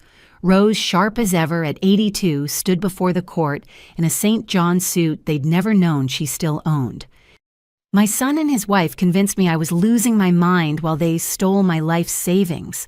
My granddaughter Madison took my husband's legacy and turned it into designer handbags and failed business schemes. They left me in a Medicaid facility eating pureed food while they dined on my dime." She paused, looking directly at them. "But they made one mistake. They underestimated both June and me. They thought kindness was weakness, that love meant exploitation. Today they learn otherwise." Madison tried to respond, standing up despite her lawyer's attempts to stop her. "You're just bitter. When I'm out, I'll rebuild my followers." "Your followers," Rose interrupted calmly, "will be grandmothers themselves by then. Sit down, child. Your influence is over." That night, Rose and I had dinner at her new apartment. Real food, not the institutional meals she'd endured while playing her part. She decorated with photos salvaged from storage, including one of her and Grandpa on their wedding day. "He would have loved this," she said, raising a glass of wine. "Harold always said the best revenge was a life well lived. But he was wrong. The best revenge is justice served with a side of irony. They'll appeal. Let them. Every appeal means more legal fees. They can't pay more time added for wasting the court's time. I've got excellent lawyers now funded by their own theft returned to me." We talked until late, sharing stories of the years we'd lost to their deception. She told me about playing confused while documenting everything about the fury that kept her sharp when grief might have broken her. I told her about the birthday when they'd given me a scrapbook of my own servitude, about Trevor's unexpected alliance, about the freedom I'd found in saying no. "You know what the hardest part was?" Rose asked as I prepared to leave. "Watching them destroy you while I waited for enough evidence. Every time Howard called you for money, every time Madison posted another luxury haul, I wanted to scream the truth. But patience, June. Patience is how you catch predators." "Was it worth it 3 years in that place?" She smiled, the expression transforming her face. "Sweetheart, I spent 3 years in basic care to ensure they'd spend decades in federal prison. I'd say I got the better deal." As I drove home, my phone stayed silent except for a single text from Rose. "Family dinner, Sunday my treat. Actually, Madison's treat. I'm using her seized assets to pay." I laughed, really laughed for the first time in months. My grandmother, the chess master who'd played dead to capture the king. Or in this case, the would-be influencer queen and her enabling court. Checkmate. The final trial began on a cold February morning that matched the chill in courtroom 1A. This wasn't just another hearing. This was the consolidated federal case that would determine whether my family spent the next 2 decades behind bars. Media coverage had exploded after Grandma Rose's revelations, turning what had been a regional curiosity into a national scandal. The influencer fraud family had its own hashtag. Documentary crews circled like vultures, and Court TV had dedicated a correspondent to daily coverage. I sat between Patricia and Grandma Rose in the gallery's front row. Rose wore her power suit like armor, her presence commanding despite her age. Behind us, reporters filled every available seat, their keyboards and cameras, ready to capture the Matthews family's final act. At the defendant's table, my family looked like strangers in their matching jail attire. Gone were Mom's careful makeup and coordinated outfits. Dad's perpetual tan had faded to prison pallor, but it was Madison who'd transformed most dramatically. No extensions, no filters, no designer, anything. Just a 26-year-old facing the possibility of emerging from prison in her late 40s. The prosecutor, Jennifer Martinez, had built her case like a fortress. 73 exhibits, 42 witnesses, financial records spanning a decade. The jury, 12 people who probably had their own family dramas but nothing approaching this scale, listened with expressions ranging from disbelief to disgust. "Ladies and gentlemen," Martinez began her opening statement, "this is not a case about family dysfunction. This is about systematic fraud perpetuated by 3 adults who viewed their relatives as personal ATMs. The defendant stole from a daughter who loved them and an elderly mother who trusted them all while claiming poverty and building a false empire on social media." The defense tried various strategies. Mom and Dad's attorney painted them as desperate parents trying to help a struggling child. Madison's new lawyer, the expensive one having fled after the elder abuse charges, went for the millennial sob story claiming she was a victim of toxic positivity culture and unrealistic social media expectations. But then the evidence started rolling out and no amount of spin could soften its impact. First came my testimony expanded now to include the birthday scrapbook, the will reading, and every manipulation I could remember. The prosecutor had me read excerpts from my expense, tracking the running tally of sacrifice that had funded their comfort. June 2019. I read from my records. Dad's emergency dental work, $3,200. Same week, Madison's Instagram shows her at a spa retreat in Sedona. October 2020. Mom says they can't afford groceries. I send $500. Bank records show Madison's Sephora purchase for $480 that same day. December 2021, told they might lose the house. I empty my savings $8,000. Madison posts about her investment in a $5,000 camera she never uses professionally. The jury took notes, some shaking their heads. One woman who looked about my mother's age kept staring at Mom with undisguised contempt. Cross-examination tried to paint me as bitter, vindictive, attention-seeking. But Patricia had prepared me well. "You seem very prepared with all these records," the defense attorney suggested. "Almost like you were planning to use them against your family." I kept records because I was trying to understand where my money went. If tracking expenses is planning against family, then every household budget is a conspiracy. But you never said no until after the will reading. Correct. I trusted them until they put in writing that my trust was worthless. So this is about inheritance. This is about learning I'd been funding fraud. The inheritance just revealed it. Trevor testified next his forensic accounting background lending credibility to the financial maze. He'd created charts showing the circular flow of money, from me to parents to Madison and back around in the form of tax fraud. In my professional opinion, he stated, "This represents one of the most clear-cut cases of familial financial exploitation I've encountered. The paper trail is extensive and damning." Madison's attorney tried to discredit him. "You dated the defendant. Isn't this just revenge for a bad breakup?" "I dated someone I thought was an entrepreneur. I discovered she was a fraud. My personal feelings don't change the mathematical evidence." But the day's most powerful testimony came from Grandma Rose. At 82, she commanded the courtroom like a queen reclaiming her throne. She brought props, family photos showing her throughout the years, vibrant and clearly competent, juxtaposed with a confused elderly woman narrative my family had crafted.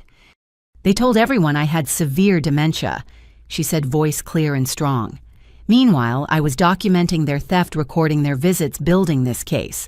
Does this sound like someone with severe cognitive decline? She then played the recordings. Madison's voice filled the courtroom cheerfully, discussing which of Grandma's assets to liquidate next. Mom suggesting they move her to an even cheaper facility to save money. Dad complaining that the power of attorney paperwork was too complex and couldn't Madison just forge some signatures.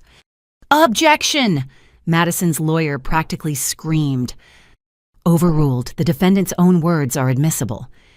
The worst recording was Madison explaining to a friend how easy it was. Old people forget stuff anyway. We just tell June that Grandma's too far gone to manage money. She'll never check because she's too busy working to pay our bills. In the gallery, someone gasped. The court reporter looked ill. How did it feel, Martinez asked Rose, to hear your granddaughter say that? Like watching my son become a stranger. I raised Howard better than this. But somewhere greed replaced love, and Madison learned that family meant opportunity, not obligation. The defense's cross-examination of Rose backfired spectacularly. They tried to establish she actually did have memory issues, that her current clarity was temporary. Mrs. Matthews, isn't it true you were diagnosed with mild cognitive impairment? Yes, mild. Like forgetting where I put my reading glasses, not forgetting I had $500,000. But you allowed your family to manage your affairs. Under false pretenses. They said it was temporary. 3 years and $500,000 later, I'd say they lied. Yet you continued to play along. Rose smiled, the expression sharp. Young man, I spent 3 years eating pudding and pretending to be confused while documenting fraud. If that's not sound mind, I don't know what is. Would you like to see my chess rating from the facility? I beat everyone, including the staff. The gallery erupted in nervous laughter. Even the judge looked like he was fighting a smile. The prosecution then brought out the social media evidence. Madison's Instagram, TikTok, and YouTube accounts were projected on courtroom screens.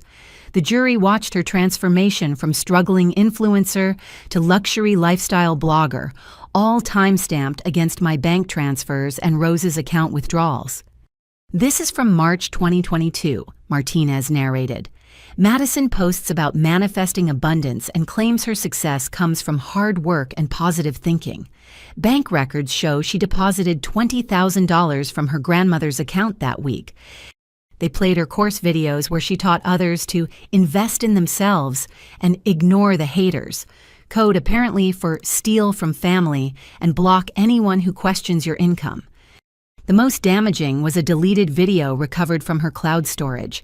In it, a drunk Madison filmed herself counting cash, laughing about stupid people who actually work for money and how family is just another word for funding.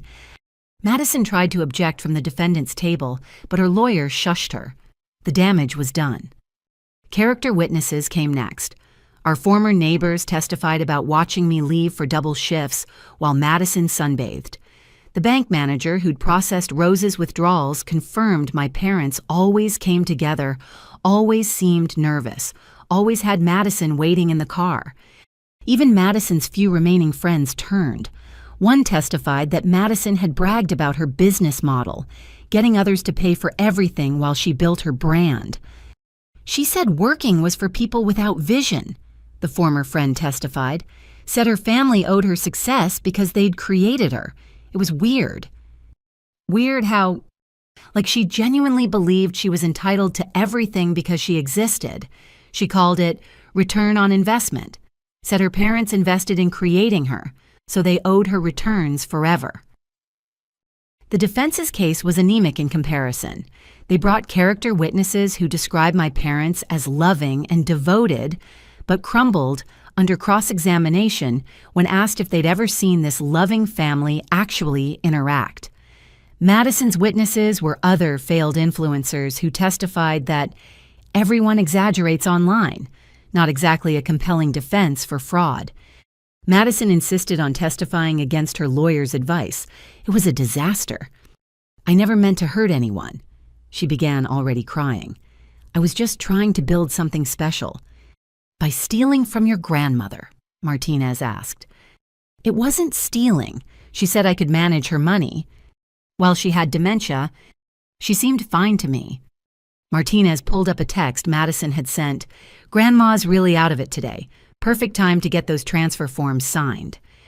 Does that sound like someone who thought their grandmother was fine? Madison's response was to blame everyone else. "I'd never supported her dreams. Our parents had promised to help, but always complained. Rose had so much money she'd never miss it. Society put pressure on young women to succeed.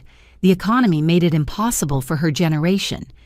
So everyone is responsible except you," Martinez summarized. "I'm a victim too." "Of whom?" "Some of circumstances." The gallery's response said everything. Even the bailiffs looked disgusted. Closing arguments took a full day. The prosecution laid out the case like a roadmap of greed, each turn marked by my depleted bank account or Rose's emptied assets. The defense tried for sympathy, but what sympathy could exist for 3 adults who'd systematically destroyed 2 family members who'd loved them?